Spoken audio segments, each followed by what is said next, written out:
안녕하세요. 이투스 현쌤입니다.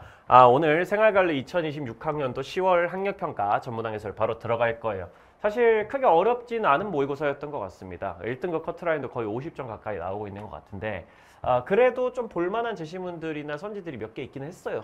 확실한 거는 전반적으로 봤을 때 여러분들이 지금까지 생활관리 기출문제들 잘 보고 공부를 무난하게 잘 해왔다면은 막 엄청 어렵다고 느낄 모의고사는 절대 아니었던 것 같고 그중에 요거 정도는 조금 헷갈리긴 하는데 그래도 뭐 정답을 찾아내는 거 자체는 뭐 그렇게 어렵지는 않은 그 정도 난이도의 모의고사였던 것 같습니다. 1번부터 해가지고 한번 좀 꼼꼼하게 한번 볼 테니까 잘 따라와 보시고요. 전문항 일종의 특강 같은 거를 한다고 생각하시고 꼼꼼하게 정리하면서 따라와 주시면 되겠습니다. 1번부터 한번 가보죠. 1번 쉬웠어요. 윤리학은 각 문화권의 도덕적 관행을 경험과학적으로 연구하고 각 문화권에는 도덕적 관행이나 관습이 서로 다를 수 있는데 그런 걸 이제 경험과학적으로 연구를 하는 경험적으로 자료를 찾아내가지고 그걸 이제 인과관계를 분석하고 이런 식으로 표현하는 건 보통 기술윤리학에 해당이 되죠. 인과관계를 객관적으로 서술 이런 것도 그렇고 그지? 세상에 여러 가지 존재하는 도덕적 관행들을 찾아 나가면서 그거의 인과관계도 분석하고 경험적으로 과학적으로 인과관계를 확인하고 이런 것들 윤리학은 해야 한다 해서는 안 된다와 같은 규범적 판단에 대한 근거를 마련한다. 그걸 이론이라고 우리가 보통 부르는 거지. 혹은 도덕 원칙이라고 부르는 거고 현실의 도덕 문제 해결을 위해 가지고 도덕 이론을 정립해야 된다. 이론을 정립하는데 조금 더 방점을 두고 있다고 얘기를 할 수 있을 것 같고 그럼 뭐 이론 규범 윤리학이라고 봐도 될 것 같은데 사실 뭐 이 정도 표현이 있으면은 현실의 도덕 문제 해결을 위해서 이론을 정립해야 된다라고 돼 있으면은 그냥 이론 규범 윤리학이다라고 봐도 될 것 같아요. 사실 뭐 딱히 뭐 이론 규범이나 실천 규범 윤리학이나 이런 거에 엄청 방점이 막 강하게 찍혀 있지는 않아서 그냥 규범 윤리학이다 정도로만 생각해도 문제 푸는데 크게 어려움 없을 것 같습니다. 1번 기술 윤리학, 윤리학이 학문으로 성립 가능한지를 탐구하는 거. 이건 이제 메타 윤리학에서 얘기하는 인식론이죠. 학문의 성립 가능성 탐구하는 거. 1번 기술 윤리학, 도덕 명제에 사용되는 언어의 의미를 규명하는 것이라고 되는데 이것도 마찬가지로 메타 윤리학에서 나오는 얘기죠. 소위 말하는 의미론이라고 표현하는 거고 여기 메타윤리학 위쪽에 있었던 학문적 성립 가능성 다루는 건 보통 메타윤리학의 인식론이고요. 3번 이론규범 윤리학, 행위의 선악을 판단하는 도덕 원리를 제시하는 거. 이게 바로 답이죠. 그냥 도덕 원리라는 거를 이렇게 체계화시켜가지고 만들어 놓은 걸 우리가 이론이라고 부르기 때문에 행위의 선악을 판단하는 당위적 판단을 해준다. 이론규범 윤리학의 특징 맞습니다. 4번 이론규범 윤리학, 도덕 추론의 타당성을 가치 중립적으로 검증하는 것이다. 이론규범 윤리학은 가치 중립적이지 않지. 도덕 추론의 타당성을 가치 중립적으로 검증한다. 특히 추론이라는 표현 때문에 도덕이라는 거에 대해 가지고 논리적으로 검증하는 그 과정의 타당성을 판단한다. 가치 중립적으로 그것도 판단한다. 그럼 메타윤리학의 논리론 생각해 주시면 되겠습니다. 5번 가와나 도덕적 관행의 개선을 위한 실천적 지침을 제공하는 것이다. 이건 이제 도덕적 관행의 개선을 하기 위해 이 개선이란 단어 자체가 사실은 더 좋게 만든다는 뜻이기 때문에 일종의 당위 판단 같은 게 들어가 있다고 보셔야 되겠고 어쨌든 도덕 관행을 개선하려면 이런 방향으로 해야만 돼 라는 식으로 얘기하는 거는 규범윤리학 쪽에 좀 가깝지. 당위적으로 도덕 관행을 이런 방향으로 바꿔나가는 게 옳아, 그게 선해 이런 식으로 우리에게 지침을 내려주는 거는 실천규범윤리학이나 혹은 규범윤리학이 하는 일 되겠기 때문에 이론규범윤리학은 어느 정도 될 수 있을지도 모르겠으나 확실한 건 기술윤리학이 틀렸다는 겁니다. 기술윤리학은 그냥 도덕적 관행을 가치 중립적으로 바라보고 그 인과관계를 분석하고 이 정도만 하지 딱히 뭐 실천적 지침을 우리에게 제공해 주거나 하지는 않죠. 우리한테 이런저런 걸 뭐 하라, 그게 옳다, 선하다 이런 식으로 얘기하는 입장은 기술윤리학이 아니라는 거. 2번 갑을 사상가들의 입장으로 가장 적절한 것은 갑. 나무가 가득했던 산이 벌목으로 민둥산이 되었다. 이와 같이 사람에게도 인의의 마음이 없었던 것이 아니라 양심을 놓아 잃어버렸을 뿐이다. 사람에게는 원래 인의의 마음이 있었어 라고 얘기를 하고 있는 거나 마찬가지죠. 대신에 양심을 놓아서 잃어버렸을 뿐이다 이런 식으로 얘기하는데 이걸 이제 보통 이 사람이 구방심이라는 단어랑 관련해 가지고 얘기를 합니다. 이거 이번에 수특수안에도 꾸준히 나오고 있는 내용이니까 좀 알고 있으면 좋겠어요. 일단 이거 맹자고 인의라는 게 원래 사람 마음 안에 있었다라는 표현하면 사실상 끝났죠. 그렇죠? 인의라는 게 인간의 본성으로서 원래 마음속에 있었다는 얘기니까 양심을 놓아서 잃어버렸을 뿐이니까 이렇게 나의 양심을 잃어버렸다라는 걸 맹자가 보통 방심이라고 표현한단 말이지. 구방심이라고 그래서 풀 표현으로는 그렇게 얘기를 하는데 구방심. 이런 표현 정도는 좀 알아두시는 걸 추천합니다. 잃어버린 나의 양심을 다시 찾는다 이 정도 의미거든요. 맹자 기준에서 우리 마음속에 원래 사덕이 있었는데 후천적으로 나중에 뭐 여러 가지 이유 때문에 욕망에 사로잡히든지 해가지고 내 양심을 잃어버려가지고 인의를 현실에서 실현하지 못하게 될 수가 있단 말이야. 그럴 때 다시 잃어버린 나의 양심을 다시 찾아 나간다 이런 걸 이제 구방심이라고 표현하거든요. 그 정도 표현은 좀 알고 계시기 바랍니다. 나무가 쓸모없다고 근심할 것이 아니다. 아무도 벌목하지 않으니 그 곁을 유유자적하게 거닐면 여기 나와 있는 한자는 사실 읽지 못해도 상관없는데 이게 이제 여러분들이 알고 있는 소요유라는 단어의 앞에 소유가 아니라 소요유라는 단어의 앞에 있는 소요까지를 의미합니다. 소요유에서 소요. 유유자적하게 거닐다 뭐 이런 얘기도 보면 알겠지만 도가 스타일이란 말이에요. 그냥 막 인위적으로 뭐 벌목하려고 하지 말고 인위적으로 간섭하려고 하지 말고 그냥 지나가라. 그냥 도의 원리에 따라 가지고 자연스럽게 그냥 받아들이면 된다. 도의 관점에서 보면 사물에는 귀천의 구별이 없다. 이런 거 딱 보면 알죠, 그렇죠? 딱 봐도 도가 스타일의 표현입니다. 정확히는 장자의 제시문이고요. 1번 맹자, 백성은 항산이 없어도 항심을 가질 수 없다. 맹자 입장에서 이게 유교인 것만 알아도 그렇지? 이거 맹자겠구나라고 생각하고 문제 풀면 되는 거지. 백성은 항산이 없으면 항심을 가질 수가 없어. 무항산, 무항심이니까. 선비들 같은 사람들이 이제 예외인 거고 일반적인 백성들은 항산 없으면 항심도 없어라고 얘기하는 거 맹자 입장이니까. 생업이 있어야지 도덕성을 가질 수 있지. 생업이 없으면 도덕심을 가질 수 없어. 백성 입장에서는.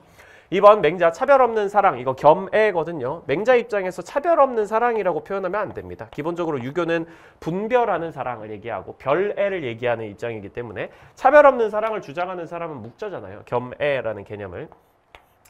겸애를 베풀어야라고 표현하지 않는 거죠. 그러니까 맹자 같은 경우에는 오히려 모든 사람을 차별 없이 사랑하라고 하지 않고 유교의 공자나 맹자 같은 경우에는 선한 사람을 사랑하고 악한 사람을 미워하라고 확실히 분별하는 사랑에 대해서 얘기를 하기 때문에 겸애 같은 개념은 주장하지 않는다라고 생각해 주시면 되겠고 3번 인위에 얽매이지 않아야 정신적인 자유를 실현할 수 있다. 도가가 너무너무 할 법한 표현이지. 그렇지? 인위적인 것에 얽매이지 않고 무의자연의 태도로 세상을 살아야 정신적으로 자유로운 경지에 도달할 수 있다. 재물의 경지 혹은 소유유의 경지에 도달할 수 있다. 이렇게 얘기를 하는 거죠. 4번 도가 감각으로 인식한 도를 따를 때 이상적 인간이 될 수 있다라고 하는데 감각으로 인식한 도를 따를 때가 아니죠. 도라는 건 감각으로 인식할 수가 없는 거거든. 그래서 이 노자님이 이 도가의 사상가인 노자가 감각으로 인식할 수 있고 인식할 수 없고 언어로도 인식할 수 없고 이런 식으로 계속 반복해가지고 얘기를 한단 말이에요. 이 감각으로 그냥 눈으로 이렇게 본다고 해가지고 갑자기 도의 원리가 내 마음속에 딱 들어오는 건 아니거든. 인위적인 지식을 최대한 비움으로써 좌만과 심지의 수양을 통해 가지고 우리가 인식을 해나가야 되는 것이지 도라는 것은 그렇게 감각이나 언어 같은 걸로 인식될 수 있는 개념은 아니다 라고 주장을 했기 때문에 탈락입니다. 5번 유교랑 도가 지식을 쌓아서 시비를 명확히 분별해야 된다. 그런 거 이제 맹자가 하는 얘기가 맞겠지. 유교 입장에선 기본적으로 시비, 귀천, 선악을 분별해야 되기 때문에 지식을 열심히 쌓아가지고 공부를 해나가야 된단 말이죠. 수양을 해야 되는데 도가 같은 경우에는 지식을 쌓아서라는 표현부터 사실 틀린 표현입니다. 도가 입장에서 보통 지식이라고 하면 인위적인 지식을 얘기하는 거기 때문에 그런 것들을 쌓는 게 도를 깨닫는 거에 전혀 도움이 안 되고요. 두 번째로 시비를 분별해야 된다. 이것도 완전 틀린 거죠. 그렇죠? 도가 입장에서 시비, 선악, 귀천 이런 것들은 다 상대적인 개념이기 때문에 분별하는 게 의미가 없다라고 주장을 해서 5번도 날려주시면 되겠습니다. 무난한 문제였던 것 같고요. 3번 시민불복종. 다음을 주장한 사상가 입장으로 적절한 것만 보기에서 고른 것은 시민불복종은 정치 권력을 가진 다수자에게 제시된다는 의미에서 뿐만 아니라 정의의 원칙에 의해 정당화된다는 의미에서 정치적 행위다. 롤스죠. 쌤이 되게 많이 얘기했던 거였지. 정치 권력을 가진 다수자에게 제시되기 때문에 정치적이라고 부를 수 있고 정의의 원칙에서 정당화되기 때문에도 정치적이라고 부를 수 있다. 애초에 정의의 원칙이란 개념 자체가 굉장히 정치적인 원칙이기 때문에 사회의 기본 구조를 만들어 나가는 그런 원칙이기 때문에 정치적이라고 표현할 수도 있고 정치 권력을 가진 다수자에게 어그로를 끌어가지고 그걸 통해서 자기가 원하는 목적, 다시 말하면 심각하게 부정의한 그런 법을 없애겠다는 그런 목적으로 이루어지는 행위이기 때문에도 일종의 정치질이다. 그런 의미에서 정치적 행위다. 라고 부를 수도 있다라는 얘기가 나와 있습니다. 시민불복종은 개인이나 집단의 이익에만 기초할 수 없으며 뭐 많이 봤던 얘기죠. 그렇죠? 개인이나 집단의 이익에만 기초할 수는 없고 공유된 정의 간에 반드시 근거해야 된다. 기억 시민불복종은 정치체제의 효율성을 침해한다는 이유로 제약될 수 없다. 시민불복종은 정치체제의 효율성을 침해하기 때문에 제약될 수 있다라는 게 실제로 기출문제 선지로 한번 나왔었거든요. 만약에 시민불복종이라는 게 동시다발적으로 너무 많이 벌어져가지고 그것 때문에 이 정치체제의 효율성이 극도로 제한되고 심지어는 그게 체제의 파멸까지 이르게 될 수 있다면 그럴 땐 시민복종을 하면 안 된다라고 롤스가 얘기를 한단 말이지. 이 정치체제의 효율성이라는 건 롤스 기준에서 굉장히 너무너무 중요한 거라서 거의 정의로운 사회라는 게 기본적으로 우리 모두에게 이익을 주는 그런 사회를 얘기하는데 그런 이익을 주는 체제의 효율성이라는 게 너무 떨어지면 안 된단 말이에요. 롤스가 말하는 시민불복종은 체제를 지키려고 그리고 발전시키려고 유지하려고 하는 거지 체제를 부수려고 하는 게 아니기 때문에 정치체제의 효율성이 너무 많이 침해가 된다면 시민불복종은 제한이 가해질 수가 있습니다. 라고 생각해 주시면 되겠고 니은 시민불복종은 위법한 행위이지만 입헌체제를 안정시키는 방법이 될 수 있다. 이게 맞는 말이지. 롤스가 말하는 시민복종은 기본적으로 입헌체제, 다시 말하면 거의 정의로운 사회라는 걸 안정시키고 유지시키고 발전시키기 위한 거지 막 이걸 파괴하려고 하거나 혼란에 빠뜨리려고 하는 행동이 아니란 말이야. 그러니까 기본적으로 위법한 행위인 건 인정할 수밖에 없는 거죠. 어쨌든 법을 어기는 거니까. 그럼에도 불구하고 입헌체제를 안정시키고 유지하는 방법이 될 수 있다라고도 얘기할 수 있습니다. 그 시민불복종을 통해 다수자에게 소수자의 요구를 숙고하도록 촉구하는 건 불가능하다가 아니라 가능하다라고 바꿔줘야 되겠지. 이것도 쌤이 그 전에 커리큘럼에서 진짜 많이 얘기했던 건데 다수자를 대상으로 또는 권력자를 대상으로 민주주의 사회에선 다수자가 곧 권력자이기 때문에 이 다수자, 권력자에게 이 소수자 입장에서 기본적 자유를 침해당한 상황이 있을 수 있단 말이야. 그 소수자가 기본적 자유를 침해당했을 때 그것도 심각한 부정에 의해 가지고 침해당했을 때 소수자가 다수자에 대해 가지고 야 니네들 지금부터 고민해 볼 수밖에 없어. 숙고를 촉구하는 거지. 그러니까 시민불복종이나 위법행위를 통해 가지고 어그로를 끌어가지고 이 친구들한테 고민해 볼 수밖에 없게끔 상황을 만들어 버리는 거야. 그걸 이제 롤스가 원래 원전에서는 숙고하도록 강요한다 이런 식으로 표현을 하는데 그걸 이제 학력평가 같은 데서 문제를 내시는 분들이 강요한다라는 표현이 여러분들한테 좀 오해를 줄까봐 촉구한다라고 바꿔가지고 내고 있는 거거든요. 다수자한테 야 지금 니네 선택해야 될 거야. 고민 한번 해봐봐. 내가 지금 기본적 자유를 심각하게 침해당하고 있는데 이 심각하게 침해당하는 거에 대해 가지고 내가 시민불복종을 지금부터 할 거야. 시민불복종을 통해 가지고 니네들은 고민할 수밖에 없을걸? 뭐를? 그냥 가만히 앉아가지고 우리가 지금 이렇게 기본적 자유를 심각하게 침해당하는 이런 상황에 대해 가지고 암묵적으로 동의하는 사람으로 네가 비춰지기를 원하는지 아니면은 나와 함께 이 시민불복종에 참여해가지고 혹은 나에게 동조를 해줘가지고 실제로 심각하게 부정의한 법을 없애거나 바꿔낼 수 있도록 도와줄지 둘 중에 하나는 선택해야 될 거야 라고 시민불복종 행위라는 위법 행위를 통해 가지고 어그로를 끌어서 사람들한테 고민해 볼 수밖에 없게끔 상황을 만드는 거다. 이런 식으로 얘기하는 거라고 해석해 주시면 되겠습니다. 리얼, 시민불복종에 따른 처벌을 감수하겠다는 의지에 의해 법에 대한 충실성이 표현될 수 있다. 롤스가 말하는 시민보복종은 법에 대한 충실성의 한계 내에서 이루어져야 되는 거잖아요. 이 법에 대한 충실성이라는 게 대단한 게 아니라 법 체제 전체는 존중하겠다 뭐 이 정도의 의미란 말이죠. 법 체제 전체를 존중하겠다는 의지를 보여줘야지 다른 사람들을 설득할 수 있고 다른 사람들한테 호소를 제대로 할 수 있을 거란 말이야. 그렇기 때문에 이렇게 법에 대한 충실성의 한계 내에서 불복종을 해야 되는데 그걸 보여주기 위해서 대표적으로 지켜야 되는 조건 중에 하나가 뭐 비폭력 같은 것도 있지만 처벌 감수 이런 것도 있습니다. 나는 법 체제를 존중하기 때문에 내가 이 심각하게 부정의한 법을 위반해가지고 시민불복종을 하고 내가 이 행동을 정당하다고 생각하는 거랑은 별개로 법 체제에 따르면 어쨌든 위법한 행위는 처벌을 받긴 해야 되잖아. 그러니까 정당한 처벌이라면 내가 당연히 감수하겠다. 내가 어쨌든 정의로운 어떤 의도를 가지고 정의로운 목적을 가지고 내가 이 행동을 벌이기는 했고 여전히 내 행동이 도덕적으로 정당하다고 생각하지만 이 위법행위가 시민불복종이 그럼에도 불구하고 법 체제를 존중하는 것도 동시에 가지고 있는 거기 때문에 만약에 이거에 대해서 정당하게 처벌이 들어오면 나는 그거 감수하겠다라고 생각하는 거 그걸 통해서 나는 그래도 법 체제에 대해서는 존중심을 가지고 있어라는 법에 대한 충실성의 한계 내에서 시민불복종을 하고 있다라고 얘기를 할 수가 있는 것이죠. 그렇게 볼 수 있기 때문에 정답은 4번 니은 리을 되겠습니다. 4번 다음 토론의 핵심 쟁점 찾으면 되죠. 이번에 쟁점이랑 관련된 문제라든지 독해 문제가 전반적으로 좀 쉽게 나와가지고 난이도가 좀 쉬웠던 것 같긴 해요. 성관계는 성인 간의 자발적 동의를 전제로 상호 피해를 주지 않을 때 도덕적으로 정당화됩니다. 쌤이 뭐 매번 하는 얘기지만 보통 이런 앞부분에서 보통 싸움이 벌어지지는 않단 말이지. 아래쪽으로 가가지고 그런데 물론 뭐 이런 부분에서 보통 싸움이 벌어진단 말이에요. 일단 읽어봅시다. 이러한 조건에 성관계의 도덕적 정당화에 필요한 제약은 없습니다. 자발적 동의가 있고 상호 피해 안 주면 괜찮아 라고 얘기하는 건 자유주의죠. 그거 말고 다른 조건은 필요 없어. 성관계에서 자율성의 원칙과 해악금지 원칙 오케이 이거 지켜줘야지. 그런데 성관계는 출산과 양육의 책임을 야기할 수 있으므로 결혼한 부부간에만 도덕적으로 정당화된다라고 얘기하면 보수주의가 되겠지. 물론 성관계는 출산과 양육의 책임을 발생시킬 수는 있어. 그것까진 인정. 그렇지. 뭐 성관계에 따라 가지고 아기를 뭐 낳게 되거나 그러면 양육의 책임도 발생하고 그렇겠지. 하지만 미혼의 성인들도 그러한 책임을 질 수 있습니다. 결혼을 조건으로 성관계를 제약하는 것은 성적 자기결정권에 대한 부당한 침해입니다. 출산과 양육의 책임이 발생할 수 있다는 것까지 인정하는데 결혼을 안 해도 책임은 질 수 있는 거잖아. 꼭 결혼이라는 게 성관계의 조건이라고 얘기하면 안 되지. 성관계는 단지 사적 자유의 영역에만 머무는 것이 아니라 안정성과도 좀 관련이 있단 말이야. 그렇기 때문에 이 사회의 안정성이 유지가 되기 위해서는 결혼이라는 조건이 충족된 상황에서 출산과 양육을 해야 돼. 그래야 사회적으로 안정이라는 가치가 만족될 수 있으니까 결혼이라는 조건은 반드시 충족돼야 돼.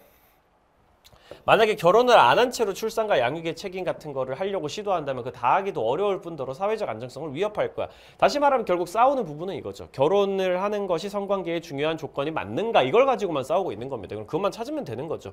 빨리 찾아와봐. 어딨어? 부부 사이의 성관계만이 도덕적 가치 판단의 대상이 되는가 이거야? 부부 사이의 성관계만 도덕적 가치 판단의 대상이 된다는 건 둘 다 얘기하지 않죠. 왜냐면 부부 사이의 성관계가 정당화되냐 안 되냐 이걸 가지고 싸우고 있는 거지. 부부 사이의 성관계도 그렇고 다른 사랑한 성관계도 그렇고 다 도덕적 가치 판단의 대상이다라는 건 둘 다 동의하는 내용이란 말이야. 그러니까 부부 사이의 성관계 말고도 뭐 커플 사이의 성관계든 아니면 사랑하지도 않는 사람 사이의 성관계든 아니면 아예 막 서로 피해를 주면서 하고 있는 성관계든 그런 것들도 전부 다 도덕적 가치 판단의 대상이 된단 말이야. 정당화되거나 아니면 정당화되지 않거나 그런 식으로 도덕적 가치 판단의 대상은 전부 다 될 수 있다. 자유주의, 보수주의, 중도주의의 기본이라고 생각하면 되거든요. 그러니까 그 어떤 성관계도 다 도덕적 판단의 대상이 될 수는 있어. 이 친구들 입장에서. 다만 정당화가 되냐 안 되냐는 아닐 뿐이지. 개인이 지니는 성적 자유를 제한 없이 보장해야 되는가 그런 식으로 얘기한 적 없거든요. 둘 다 자발적 동의, 상호 피해 주지 않는 범위 안에서 해야 된다라고 얘기를 했거든요. 성관계로 인해서 출산과 양육의 책임이 발생할 수 있는가 그건 또 둘 다 동의를 했거든요. 방금 전에 봤지만 둘 다 성관계에 따라서 출산과 양육의 책임이 야기할 수 있어. 여기도 출산과 양육의 책임이 발생할 수 있어라고 했으니까 자발적 동의는 성관계의 도덕성을 판단하는 유일한 기준인가 유일한 기준이라고 자유주의도 얘기한 적 없고 자발적 동의에 상호 피해 주지 않아야 된다까지 얘기했고 보수주의도 그걸 기본적으로 인정하니까 유일한 기준이라고 얘기 못하죠. 상호 피해 주지 않기라는 기준도 둘 다에게 다 있고 보수주의는 심지어 거기다가 이제 뭐 출산과 양육이라든지 결혼 이런 개념까지 끼워서 얘기합니다. 5번 결혼은 성관계의 도덕적 정당화를 위해서 요구되는 조건인가? 이거 이제 보수주의는 예스인 거고 자유주의는 아니오인 거고 뭐 그런 거지. 결혼이라는 게 꼭 필요한가? 라는 입장 차이가 딱 나타난다라고 봐주시면 되겠어요. 크게 어렵지 않은 토론 쟁점 문제였고 5번 그림의 강연자가 지지할 입장으로 적절할 것만 보기에서 인대로 고른 것은 이거 보면 알겠지만 뭐 준칙 얘기 나오고 이것도 사실 쌤이랑 제시문에서 많이 봤던 기억나는 제시문일 겁니다. 얼마 전에 쌤이 모의고사에 내기도 했던 거고 더운 모의고사 시즌3에 우리는 어떤 준칙을 다른 사람에게 규정적으로 명령하는 대신에 그 준칙의 일반 법칙으로서 보편성을 가지고 있는지를 다른 사람들과 논의해야 된다. 우리가 어떤 준칙을 다른 사람들에게 그냥 명령을 해가지고 야 지금부터 니네 이거 지켜 라는 식으로 얘기하면 안 돼. 그냥 내가 혼자 만들어낸 준칙이 다른 사람들에게도 합당하다고 얘기를 할 수는 없을 테니까. 참고로 하버마스가 이런 얘기를 하면서 사실상 비판하는 사람이 누구냐면 칸트란 말이지. 칸트 같은 경우에는 나의 준칙이 있고 내가 실천이성으로 이 준칙이 도덕법칙이 될 수인지 판단을 해보고 그게 도덕법칙이 되는 게 나의 실천이성에 따라서 명확해진다면 다른 사람에게도 사실상 보편적 도덕법칙으로 요구를 할 수 있는 거란 말이야. 근데 하버마스는 혼자서만 생각하면 안 돼. 다른 사람들이랑 논의를 해봐야지 그 준칙이 일반 법칙으로서 보편화가 돼도 괜찮은지 다른 사람들과 논의를 해봐야 된다고. 그게 핵심이라고. 담론을 해야 된다고. 나는 이러한 상호작용을 의사소통적이라고 부른다. 도달한 합의에 대한 타당성 주장은 상호 주관적 인정에 따라 평가된다. 우리가 만장일치로 합의를 했다는 거 그것은 사실상 이 주장이 타당하다는 거에 대해서 상호 주관적으로 우리가 다 같이 인정을 했다는 뜻이다. 이때 모든 담론 참여자가 합의한 규범만이 모든 담론 참여자 만장일치지 다수결 아니고 만장일치로 합의된 규범만이 타당성을 지닌 것으로 볼 수 있고 합의된 규범은 담론 참여자 모두가 강제 없이 받아들일 수 있는 거여야 된다라고 얘기를 하고 있는데 당연하죠. 그렇죠. 합의된 규범이다. 만장일치로 합의된 규범이다. 보편화된 규범이다 라고 하면 모든 사람들이 이 규범을 지켰을 때 나타날 뭐 결과라든지 부작용이라든지 이런 것들을 알고도 받아들일 수 있는 것들이 합의가 될 수 있는 것들이겠죠. 하버마스. 규범의 보편성은 논의 과정을 거치는 합의에 의해서 확보될 수 있다. 규범의 보편성은 논의 과정을 다 거쳐가지고 만장일치로 합의를 하게 되면은 그걸 보편성을 확보할 수 있다. 모든 사람들이 지켜야 되는 규범이다라는 거를 그 여부를 알아내기 위해서는 논의 과정을 거쳐서 합의를 해야 된다. 합의가 된 거라면은 보편성을 가진 규범이라고 얘기를 할 수 있다. 모두가 지켜야 되는 규범이라고 얘기를 할 수가 있다. 니은 타당한 규범은 담론 참여자 중에 다수가 동의한 경우에만 도출된다. 다수가 동의하면 안 되죠. 만장일치로 동의해야지만 되는 거죠. 그러니까 담론은 참여자의 자율성에 대한 존중심을 바탕으로 이루어져야 된다. 이거 기본적으로 하버마스가 맨날 하는 얘기거든요. 우리는 서로가 자율적인 인격이라는 걸 인정해야 돼. 서로가 스스로 판단할 수 있는 사람들이고 스스로 결정을 내릴 수 있는 사람들이라는 걸 인정을 해야 된다고. 그냥 타율적으로 우리가 명령한다고 그 사람들의 의견도 따라오는 게 아니기 때문에 우리가 각자의 자율성에 기반해 가지고 토론을 할 때 우리가 서로를 동등한 토론자로 인정을 할 때 제대로 합의를 하고 논쟁을 할 수가 있는 거라고. 그러니까 참여자의 자율성에 대한 존중심을 바탕으로 이루어진다는 얘기는 그런 의미로 해석해 주시면 되겠고 리얼 담론의 정당성 확보를 위해 담론 참여자는 주관적 의견 제시를 지양하면 안 되죠. 오히려 나의 주관적 의견을 제시해야 되는 거야. 대신에 논리적 근거와 함께 제시를 해야 되는 거지. 다른 사람들의 논리적 근거에 따른 그 주관적인 의견이랑 나의 주관적 의견이랑 맞부딪혀가지고 뭐 논쟁을 해보고 그런 과정을 통해가지고 행위 계획을 조정한다든지 이해관계를 조정하다든지 이런 서로 양보도 하고 그런 과정을 통해서 최종적으로 모두가 인정할 수 있는 만장일치 합의를 끄집어내야 되는 거기 때문에 리을 선지는 탈락 이렇게 잡아주시면 되겠습니다. 나의 주관적 의견 제시를 해도 괜찮다. 오히려 그렇게 주관적 의견 제시를 하는 것이 지향되지만 동시에 그 주관적인 의견 제시를 할 때는 근거를 확실하게 대야 되고 내 주장이 타당하다는 거에 대한 의견 제시를 충분히 할 수 있어야 된다. 뭐 이 정도만 기억해 두시면 크게 문제는 없겠어요. 그렇게 5번 넘어가고요. 6번. 이 문제가 이번에 좀 많이들 틀렸던 것 같은데 한번 보겠습니다. 갑, 공정으로서의 정의 원칙을 실현하는 사회는 가장 자발적인 체제에 접근하게 된다. 공정으로서의 정의 원칙을 실현하는 사회, 공정한 정의의 원칙을 실현하는 사회가 바로 가장 자발적인 체제이다. 왜냐면은 이 정의의 원칙이라는 거에 따라 가지고 만들어진 체제라고 한다면 이 정의의 원칙이라는 거는 원초적 입장에서 우리 모두가 누구나 동의할 수 있는 그런 원칙이잖아. 사실상 내가 만들어낸 정의 원칙이나 마찬가지란 말이지. 실제로 만든 건 아니지만 물론 가상의 상황에서 우리가 동의할 거라고 이론적으로 가정이 된 거지만 그럼에도 불구하고 이 정의의 원칙에 대한 롤스의 논거를 들어오면 어느 정도 납득할 만하다는 얘기죠. 롤스의 이론상으로는 그런 거죠. 모든 사람들이 다들 정의의 원칙에 당연히 동의할 수밖에 없는 내용이야. 이 정의의 원칙이란 게. 그러니까 정의의 원칙에 따라서 만들어진 체제는 자발적인 체제라고 부를 수 있어. 사람들이 알아서 스스로 이 정의의 원칙에 공감을 하고 이 정의의 원칙에 따라 만들어진 체제에 자발적으로 협력할 것이야. 그렇게 생각을 하기 때문에 자발적인 체제라고 표현하는 거죠. 그 정의의 원칙이 자발적인 협력을 이끌어낼 수 있는 그런 원칙이기 때문에 이런 식으로 표현하는 겁니다. 공정한 여건 아래 합의될 원칙을 실현하는 사회에서 공정한 여건이라는 게 원초적 입장 얘기하는 거지. 원초적 입장에서 합의된 원칙, 그 정의의 원칙을 실현하는 사회에서 구성원들이 받게 되는 여러 가지 책임들이 있거든. 정의의 원칙에 따라 가지고 만들어진 법을 이제 지켜야 되고 뭐 이런 책임들이겠지. 그런 책임들은 스스로가 부과한 거나 마찬가지다. 사실상 나도 정의의 원칙에 동의한 원초적 입장에서 동의한 사람이기 때문에 그거에 따라 가지고 내가 정의의 원칙에 동의했고 그 정의의 원칙에 따라 가지고 거꾸로 나한테 책임이 온다면 그 책임은 사실상 자기가 스스로에게 부과한 것과 같다라는 식으로 묘사돼 있으니까 이런 문장 정도는 좀 기억을 해두시고 넘어가는 걸 추천드립니다. 사실상 정의의 원칙이라는 게 결국 모두가 동의할 수 있는 것이고 그래서 정의의 원칙에 따라 만들어진 체제는 자발적인 체제이고 자발적 협동을 이끌어내는 체제이고 동시에 정의의 원칙을 기반으로 해서 우리에게 부여되는 책임이라는 건 결국 자기 자신에게 책임을 부여한 거나 마찬가지다. 이런 식으로 얘기가 된다는 거. 다음은 노직이죠. 소유물에서의 정의는 역사적인 것이다. 이런 얘기하면 이제 노직이지. 실제로 무엇이 일어났는가? 과거에 이제 취득과 이전 양도의 원칙이 지켜졌는가? 혹은 부정의가 일어난 적은 없는가? 그런 것에 따라 가지고 이 정의라는 거를 얘기를 할 수 있다. 이 소유물에 대해서 정당한 소유권이 있는지 없는지 혹은 분배가 옳게 이루어졌는지 아닌지를 얘기할 수 있다. 과거에 있었던 불의의 존재는 과거에 이제 부정의가 있었어. 취득과 이전 양도의 원칙이 어겨졌어. 그러면은 교정이라는 게 필요하게 되는 것을 만들어낼 수가 있죠. 노직 입장에서 과거에 뭔가 부정의가 있었다면 취득과 이전 양도 원칙을 어기는 그런 케이스가 있었다면 그거에 따라서 교정의 원리라는 게 필요해지고 우리가 그걸 교정할 수 있다. 라고 얘기하는 거죠. 뭐 노직 입장에서 크게 어려운 지문은 아니겠죠. A. 롤스가 맞고 노직이 틀리면 됩니다. 기본권의 차등적 분배는 사회적 불평등 완화를 목적으로 할 때만 정당화되는가. 롤스 기준에서 기본권이라는 거 이제 롤스 기준에서 기본적 자유랑 사실상 같은 말이라고 생각해야 되겠죠. 기본적 자유의 차등적 분배는 사회적 불평등 완화를 목적으로 정당화가 될 수가 없어. 왜냐면 기본권의 차등적 분배라는 건 이런 측이거든. 기본적 자유의 차등적 분배가 안 된다고 롤스 기준에서는 이런 기본권이라는 건 기본적으로 균등 분배가 돼야 된다고. 만약에 이 균등 분배가 깨지는 상황이 생긴다면은 뭔가 기본권이 사람들마다 서로 다르게 어떤 사람에게 제한되는 그런 상황이 발생할 수 있으려면 기본권들끼리 충돌하는 상황만 가능하단 말이에요. 기본적 자유들끼리 서로가 상충할 때 그때만 기본적 자유를 제한할 수 있는 거지. 사회적 불평등 완화를 목적으로 하면 안 된다고. 사회적 불평등이라는 거는 이 원칙이랑 관련이 있는 부분이고 보통 롤스 기준에서는 불평등을 인정하는 조건, 공정한 기회균등의 원칙이나 차등의 원칙 같은 거랑 관련이 있고 이런 칙은 이 원칙을 위해 가지고 제한되어서는 안 되는 거라고. 그렇기 때문에 이 원칙이 깨지는데 이 원칙 때문에 깨진다. 이런 식으로 얘기하면 절대로 부당하다. 이런 식으로 생각해가지고 문제 풀어주시면 되는 거죠. 니은 B. 롤스 입장에서 맞으면 됩니다. 정의의 원칙은 사회 내의 기본 구조에 대한 모든 합의를 규제해야 되는가.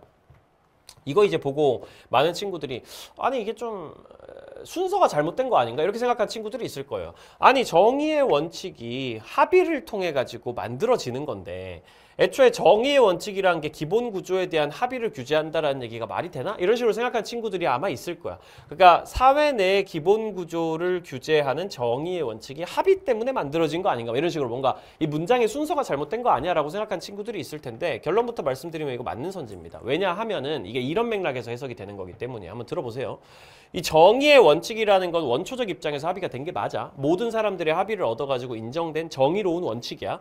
그럼 이 정의의 원칙이 어떻게 사회 내의 기본 구조에 대한 모든 합의를 규제하는 거냐면 원래 정의의 원칙이라는 게 사회 내의 기본 구조랑 관련이 있잖아요. 이 정의의 원칙이 사회 시스템을 만드는데 기본적으로 관여하는 원칙이란 말이지. 그리고 우리가 구체적으로 사회 내의 기본 구조를 만들어 나가는 과정에서 당연히 합의가 이루어질 수밖에 없단 말이야. 이건 현실의 합의를 얘기하는 거예요. 원초적 입장의 합의 아니야. 현실에서 우리가 이 사회의 헌법이라든지 아니면 이 사회의 뭐 경제 체제라든지 이런 것들을 다 기본 구조라고 부를 수 있을 텐데 아니면 뭐 삼권 분립이랑 관련된 여러 가지 제도라든지 이런 것들을 다 기본 기본 구조라고 부를 수 있을 겁니다. 그런 것들을 만들어내는데 그게 뿅 하고 생겨나는 게 아니거든. 그런 것들을 만들어내기 위해서 일종의 민주적인 합의 과정을 거쳐야지만 우리 국가의 기본 구조라는 게 만들어지는 거거든. 현실에서의 합의를 얘기하는 거야. 원초적 입장 아니고. 원초적 입장에서 만장일치로 정의의 원칙에 동의가 이루어졌다는 걸 가정한다면 이 정의의 원칙이라는 게 우리가 사회의 기본 구조를 만들어 나가기 위해서 합의를 하는 과정이죠. 자, 헌법은 어떻게 할 거야? 삼권 분립은 어떻게 할 거야? 국회는 어떤 식으로 운영할 거야? 그런 것들을 만들어 나가는 과정에서 우리의 합의가 필요할 텐데 그 모든 합의에 기본적으로 이 정의의 원칙이라는 게 적용이 돼가지고 합의가 이루어져야 된다라고 얘기를 하고 있는 거란 말이지. 헌법이라든지 여러 가지 기본 구조들을 만들어 나가는 과정에서 현실에서의 합의가 필요할 텐데 민주적인 합의가 필요할 텐데 그 과정에서 우리가 항상 정의의 원칙이라는 걸 개입시켜가지고 판단을 해야 된다. 그래서 정의의 원칙이 합의를 규제한다. 특히 기본 구조에 대한 모든 합의를 규제한다. 기본 구조를 만드는 게 정의의 원칙이니까 그 기본 구조를 만드는 합의를 할 때 정의의 원칙을 사용해서 합의를 해야 된다. 이런 식으로 얘기를 하고 있는 거죠. 그렇기 때문에 롤스 입장에서 맞는 선지라고 생각하시면 되고 디귿 B도 롤스가 예스라고 생각하면 된단 말이지. 공정한 최초의 상황에서 이거 원초적 입장이잖아. 타인의 이익에 무관심한 인격은 사람들은 모두 타인의 이익에 무관심하죠. 그걸 사고 무관심이라고 표현하죠. 정의의 원칙에 합의할 수 있는가? 맞다고. 원초적 입장에서 모든 사람들은 기본적으로 타인의 이익에 서로의 이익에 대해서 무관심하단 말이야. 상호 무관심이란 표현을 쓰는 거죠. 그런 사람들이 자기의 이익만 생각해가지고 정의의 원칙에 합의하게 되는 거란 말이야. 대신에 무지의 배를 쓰고 있으니까 내가 최소 수혜자가 될 가능성이든 최대 수혜자가 될 가능성이든 전반적으로 생각을 해가지고 안정적인 선택을 내리게 되는 그 합의에 도달하게 되는 거지. 리얼 C 노직이 맞으면 돼. 정형적인 분배 원리는 필연적으로 재분배를 초래하여 개인의 권리를 침해하는 거. 이건 생커리 들은 애들이면 이거 보자마자 1초 만에 맞췄을 겁니다. 그죠? 쌤이 한 100번 얘기한 내용이거든요. 이거 모르면 안 된다고 그렇게 내가 진짜 막 핏줄을 세워가면서 얘기를 맨날 했어. 이 정형적인 분배 원리는 필연적으로 재분배를 하게 된단 말이야. 정형적인 분배 원리라는 것 자체가 현실에서 정의로운 결과를 딱 규정해 두는 거거든. 근데 현실의 보통 분배 결과가 정의로운 결과랑 똑같이 나오지 않단 말이야, 일반적으로. 그러니까 이 정형적인 원칙을 주장하는 사람들은 어차피 결과를 딱 정해놓은 사람이 답정너를 해놓은 사람이고 답정너 해놓은 이 결과에다가 현실의 결과를 끼워 맞추기 위해 가지고 재분배를 하게 될 수밖에 없단 말이에요. 현실의 이제 결과를 리세팅을 하는 거지. 그런 과정에서 재분배를 하게 될 수밖에 없는데 그 재분배라는 게 이전 양도의 원칙 위반이란 말이야. 왜냐면 이전 양도의 원칙이란 건 원래 소유권이 있는 사람이 다른 사람에게 정당하게 넘겨줘야 되는 건데 소유권이 없는 정부 같은 애들이 껴들어가지고 막 재분배를 막 해버리니까 그 과정에서 이전 양도의 원칙 위반, 개인의 소유권 침해 이런 식으로 이어지게 되는 거죠. 그렇기 때문에 정답은 5번 되겠습니다. 니은, 디귿, 리을. 7번. 자본주의에서 노동자는 부를 생산할수록 더 가난해지고 상품을 만들수록 자신은 더 값싼 상품이 된다. 노동자가 자본주의에서 불행해진다. 이런 얘기하면 마르크스겠죠. 자본주의 비판. 소외된 노동이 소외돼가지고 인간으로부터 그의 본질을 소외시킨다. 이걸 보통 이제 유적 존재로부터의 소외라고 표현하는데 이거 기억 안 나시는 친구들은 개념완성 가셔가지고 마르크스의 소외의 4단계 이거 다시 확인하고 오시고요. 원래 인간이라는 존재는 노동을 하면서 자기 본질을 실현하는 유적 존재인데 이 자본주의에서의 노동이라는 건 철저한 분업 노동이기 때문에 나는 이것만 하게 되는 거지 내가 원래 하던 그런 창의적이고 자율적인 그런 노동을 못 하게 되는 거야. 그렇기 때문에 나라는 존재는 원래 노동을 하면서 나의 본질을 실현하면서 그걸 통해서 자유로워지는 존재인데 그러지 못하게 되는 거지. 이 얘기를 지금 하고 있는 거고요. 국가 안에 성향이 다른 세계층이 저마다 제의를 한다면 올바른 국가가 되는 것처럼 국가 안에 일단 성향이 다른 세계층이 있다 이렇게 얘기하면 사실상 플라톤이라고 생각해야지. 통치자, 방위자, 생산자. 통치자, 방위자 묶어가지고 수호자라 그러고 이렇게 세 개의 계층이 저마다 지위를 하고 있고 그 선천적인 성향에 따라 가지고 정해지는 거죠.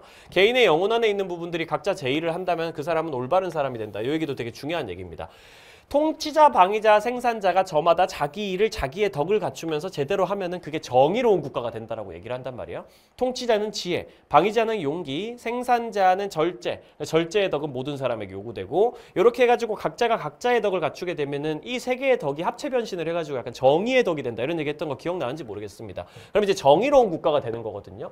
이 지혜, 용기, 절제 세 가지 덕을 각자가 자기 위치에서 잘 수행을 하게 되면은 갖추고 그걸 가지고 자기 일을 잘하게 되면 은 정의의 덕이 실현된다. 얘기할 수 있는 것처럼 개인의 영혼 안에도 이성, 기계, 욕구라는 세 가지 부분이 있단 말이야. 마치 통치자, 방위자, 생산자. 애초에 통치자, 방위자, 생산자가 원래 여기서부터 얘기가 나온 건데 개인의 영혼 안에 있는 세 가지 요소가 있어요. 플라톤 기준에서. 이 플라톤이라는 건 알아볼 수 있죠.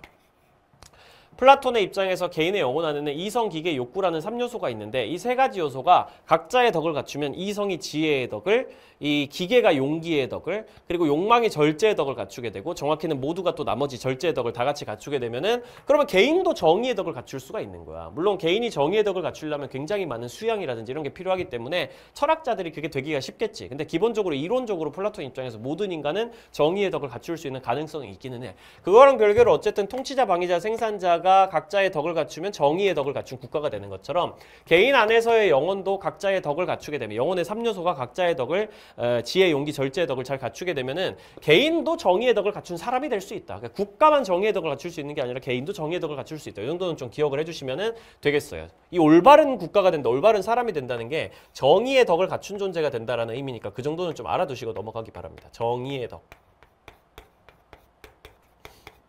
1번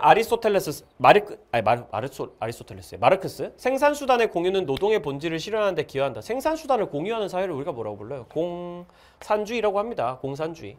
공산주의는 노동의 본질을 실현하는 데 당연히 기여하죠. 우리가 다시 자유로운 노동을 하고 필요에 따라서 분배받을 수 있는 그런 사회. 마르크스가 얘기하는 공산주의는 원래 노동의 본질, 노동을 통해서 인간의 잠재력을 실현하는 걸 기여하는 거를 노동의 본질을 실현하는 데 기여해 줄 수가 있겠죠. 2번 마르크스. 진정한 노동은 노동자 자신을 상품으로 인식하게 만든다. 아니에요. 진짜 노동은 노동자가 상품이 아니라 유적 존재로서 노동을 함으로써 자유로워지는 존재라는 거를 다시 한번 실현하게 만드는 거지. 상품으로 인식하는 거 이제 자본주의 속에서 노동자가 막 팔려가고 이런 상황을 얘기하는 거기 때문에 탈락이고.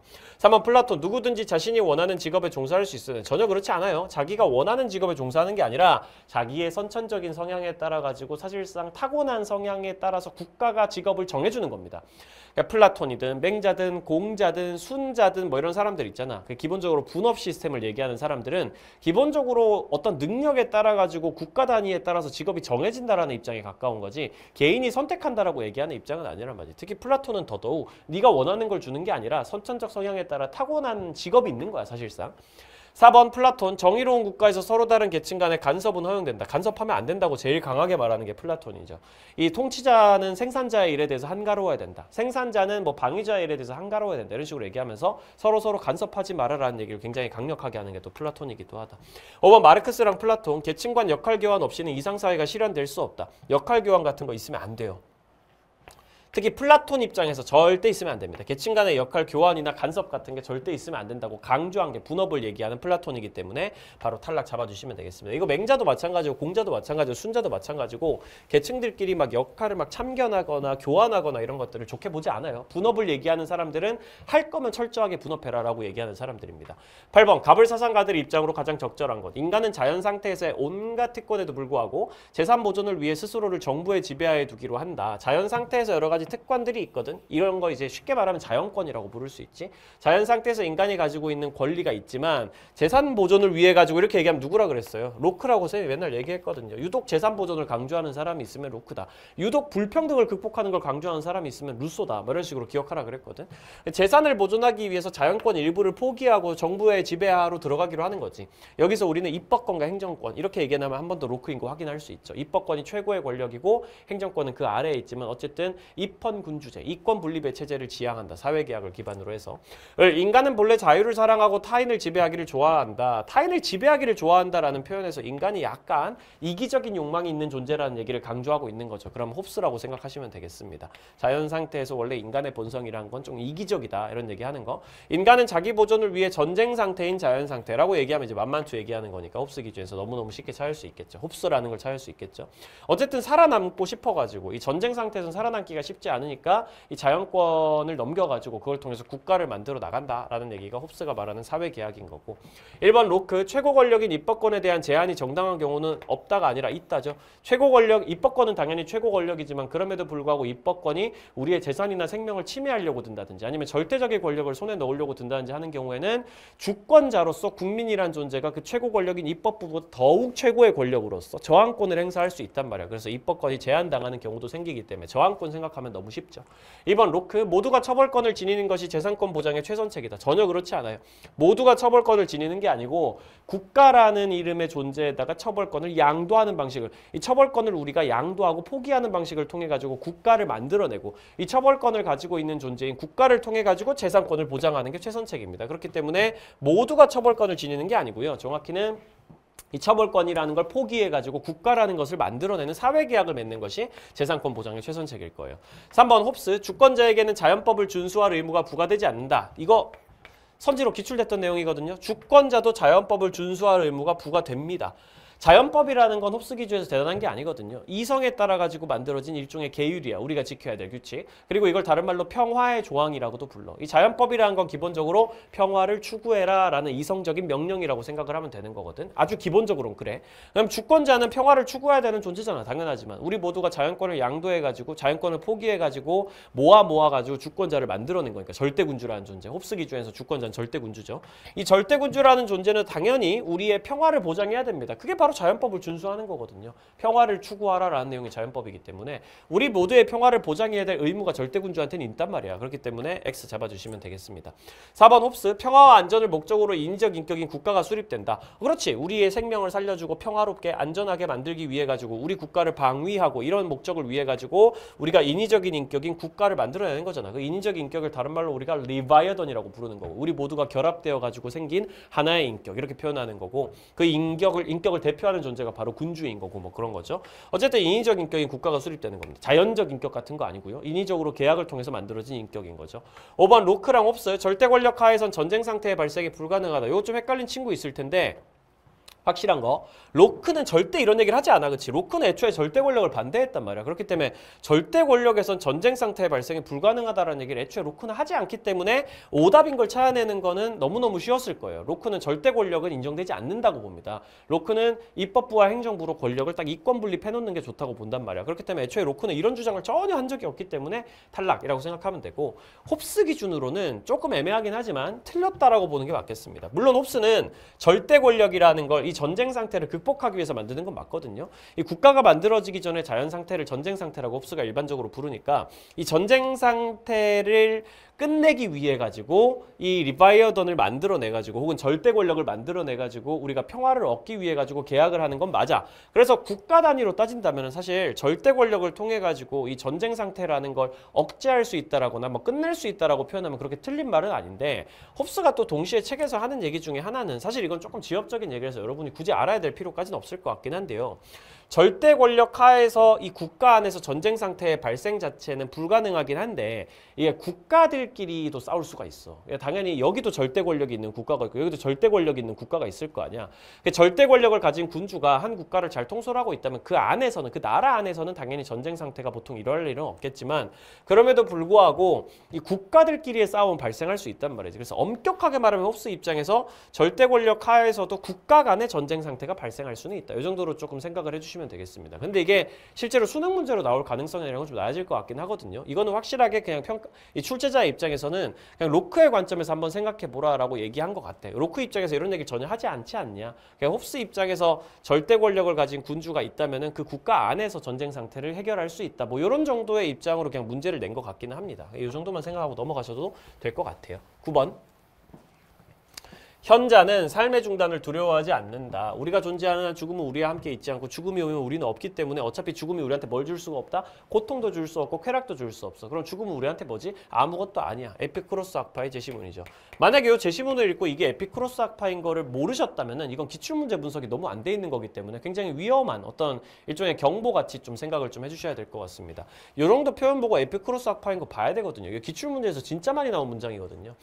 똑똑한 사람이라면 죽음이라는 걸 별로 무서워하지 않을 거야. 죽음은 우리한테 고통을 못 주거든. 살아있을 때 죽음이 우리한테 안 와 있으니까 고통을 못 주고 죽으면 우리가 어차피 영혼과 육체가 다 원자 단위로 분해돼서 흩어져서 사라지기 때문에 우리가 어차피 고통과 쾌락을 느낄 수가 없거든. 그 죽음은 우리한테 어차피 고통 못 줘. 무서워할 필요가 있어? 이렇게 얘기하는 게 에피쿠로스 학파 입장. 죽음은 현 존재가 존재하자마자 받아들인 하나의 존재 방식이다. 하이데거죠. 현 존재 얘기 나오면은. 생윤에서 현존재라는 표현 나오면 사실 하이데거라고 생각해도 크게 무리 없어. 죽음은 현존재가 존재하자마자 받아들인 하나의 존재 방식이다. 현존재의 종말로서 죽음은 현존재의 가장 독자적이고 확실하고 건너뛸 수 없는 가능성이다. 현존재는 당연히 인간을 의미하죠. 인간이라는 존재가 태어나자마자 막연하게나마 이 죽음에 대해 가지고 생각을 하게 된다고. 그게 우리의 존재 가능성 중에 하나예요. 언젠가 우리가 무존재가 된다는 거. 존재 자체가 사라져버릴 수 있다는 거. 현존재는 태어나는 순간부터 그 죽음에 대해 가지고 막연한 불안감을 느끼게 되고 이 현존재가 종말하는 순간으로서 이 죽음이라는 건 현존재만 가지게 될 수 있는 거, 인간만이 가지게 될 수 있는 철학적인 사건이기도 하고 동시에 확실한 것이기도 하고 건너뛸 수 없는 불가피한 가능성이기도 하고 그렇기 때문에 우리가 계속 불안감을 느낀다는 건데 결국은 이 불안감을 기반으로 해가지고 죽음을 우리가 대면하고 인식하고 그걸 통해 가지고 현실의 삶을 좀 더 주체적으로 능동적으로 이 본래적인 가능성을 통해 본래적으로 우리가 살아갈 수 있는 그런 가능성을 주는 게 이 철학적 의미로서 이 죽음이라는 사건이기도 하다라고 하이데거가 얘기를 하는 거.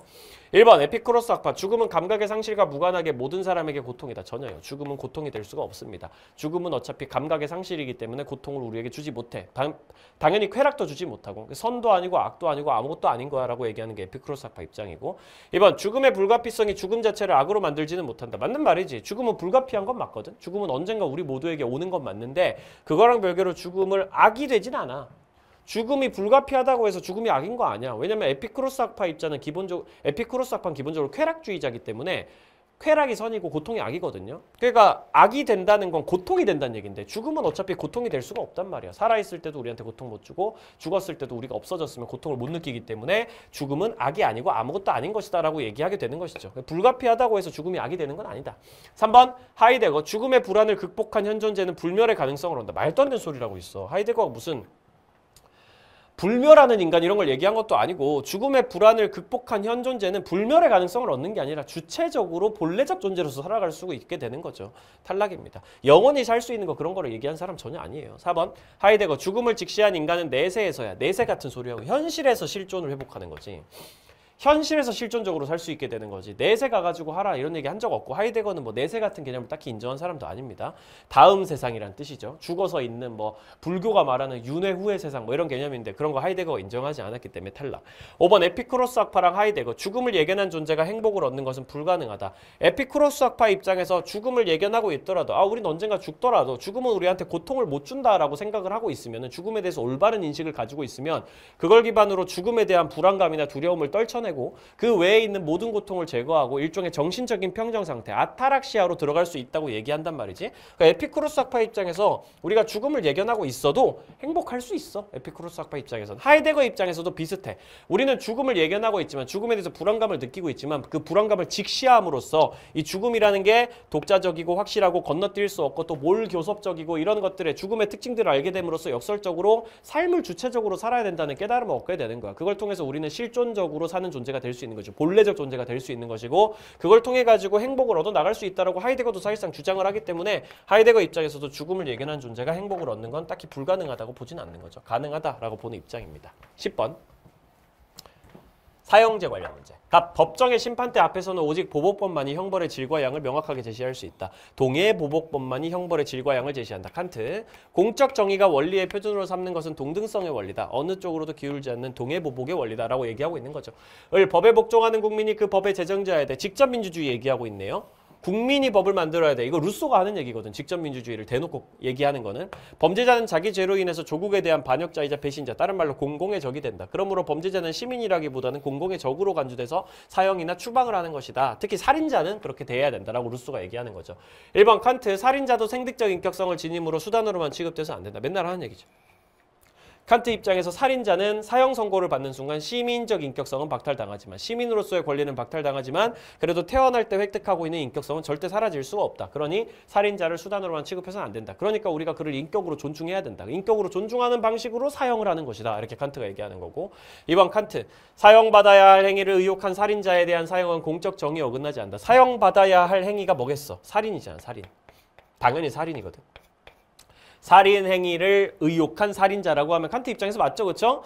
사형을 의혹한 게 아니고, 그지? 살인자가 사형을 의혹했고 아니고는 칸트 입장에서 하나도 중요하지 않잖아. 왜냐면은 살인자가 뭐 동의를 했고 원했고 그런 거에 따라 가지고 형벌이 내려지는 게 아니라 살인자가 살인을 의혹했다는 사실 그 자체만으로 동해보복법에 따라 가지고 처벌을 받아야 되는 거거든. 그렇기 때문에 이 살인을 의혹한 살인자에 대한 사형은 공적 정의에 어긋나지 않는다고 얘기하면 칸트 입장에서 당연히 맞는 말이겠죠. 사형을 의혹한 살인자라고 하면 틀린 거고 살인을 의혹한 살인자라고 해야 맞는 겁니다.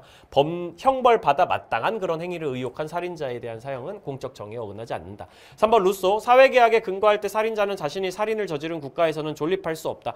루소 입장에서 사회계약에 근거하면은 우리는 모두의 생명을 보존해야 되잖아. 근데 살인을 했다는 건 그 사회계약을 완전 깨트려 버렸다는 거지. 이 사회계약을 깨트려 버리는 순간 살인을 저지른 그 국가에서는 남아 있을 수가 없는 거예요. 그렇기 때문에 사형당하거나 추방당하거나 해야 되는 겁니다. 루소 입장에서.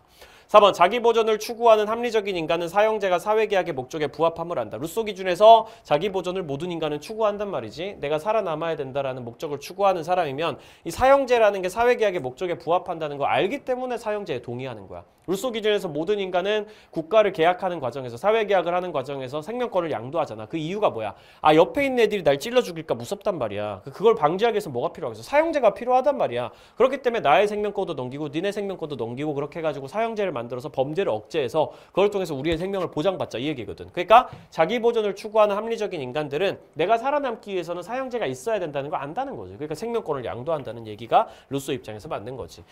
칸트랑 루소, 시민의 자격을 상실한 사람에게 부과될 수 있는 형벌은 오직 사형뿐이다. 이건 딱 누구 입장에서 바로 틀렸어요. 루소 입장에서, 그지? 살인자는 시민의 자격을 상실한 계약을 깬 사람이지만 꼭 사형만 해야 되는 건 아니야. 추방도 가능해. 라는 게 우리가 지금까지 많이 배워왔던 내용이니까 루소 입장에서 바로 탈락시켜 주시면 되겠습니다. 그럼 칸트 입장에서 맞다고 볼 수 있을까? 라고 하면 칸트 입장에서 엄밀히 말하면 틀려. 왜냐면 칸트 입장에서 시민의 자격을 상실한 사람이 꼭 살인범만 있는 건 아니거든. 그렇기 때문에 꼭 사형만 내려야 된다 이런 건 사실 아니긴 하단 말이야. 근데 중요한 건 사실 루소니까 루소 입장에서 추방도 가능하다라는 것만 기억하셔가지고 문제 풀어주시면 되겠습니다. 살인을 해서 시민의 자격을 상실한 사람에게 추방도 할 수 있다. 이 정도만 생각하고 넘어가셔도 크게 문제는 없다는 거. 정답은 5번 되겠습니다. 10번까지 이렇게 풀어봤어요. 자, 11번. 다음을 주장한 사상가 입장으로 적절한 것만 보기에서 고른 것은 현대기술은 인간의 힘이 자연에 미치는 범위와 인간 세계 자체의 양적, 질적 변화를 가져왔다. 현대기술은 굉장히 강력하기 때문에 인간의 힘이 자연에 미치는 범위를 훨씬 늘렸고 그리고 인간 세계 자체의 양적, 질적 변화를 가져왔다라고 지금 돼 있는데 인간이라는 존재 자체가 기술의 힘이 너무너무 강력해지면서 인간이라는 존재의 본질도 변화한다. 이런 얘기를 요나스가 보통 많이 얘기를 하거든요. 우리 인간이라는 존재가 가져야 될 책임도 바뀌게 되는 거고 인간이라는 존재가 세계에 미칠 수 있는 영향력도 달라지면 우리 인간의 본질도 바뀐다 이런 식으로 묘사하는 게 요나스 스타일이니까 알고 넘어가시면 되겠고 기술의 시대에 우리가 실제로 무엇을 보호해야 하는가를 알아내기 위해서는 결국 희망보다는 공포를 논의 대상으로 삼아야 된다. 이거 공포의 발견술이니까 이거 가지고 요나스라는 거 알아내시면 되죠. 기억, 자연에 대한 인간의 책임과는 다르게 인간 간의 책임은 호혜적일 수 있다. 자연에 대한 인간의 책임은 호혜적이지 않아. 비호혜적이지. 왜냐면 자연이라는 존재는 어차피 능력을 가지고 있지 못하기 때문에 책임을 가질 수도 없단 말이야. 하지만 인간은 이성적 능력을 가지고 있기 때문에 책임의 주체가 된단 말이지. 인간들끼리의 책임은 당연히 호혜적이야. 인간들끼리 서로가 도덕적 주체니까 이 서로 인간들이 서로에게 책임을 져주면 그런 거 이제 보통 호혜적이다. 서로에게 혜택을 준다라고 표현을 하는 것이고 자연에 대한 인간의 책임 혹은 미래 세대에 대한 인간의 책임은 비호혜적이고 일방적이다. 이런 식으로 요나스가 묘사하기 때문에 인간들끼리는 호혜적이고 자연에 대한 인간의 책임은 비호혜적이다. 이렇게 생각하면 되는 거죠. 근데 정확히 말하면 여기서 인간이 현 세대 인간을 당연히 가리킬 겁니다. 현 세대 인간들끼리 호혜적이다라는 얘기를 할 거예요.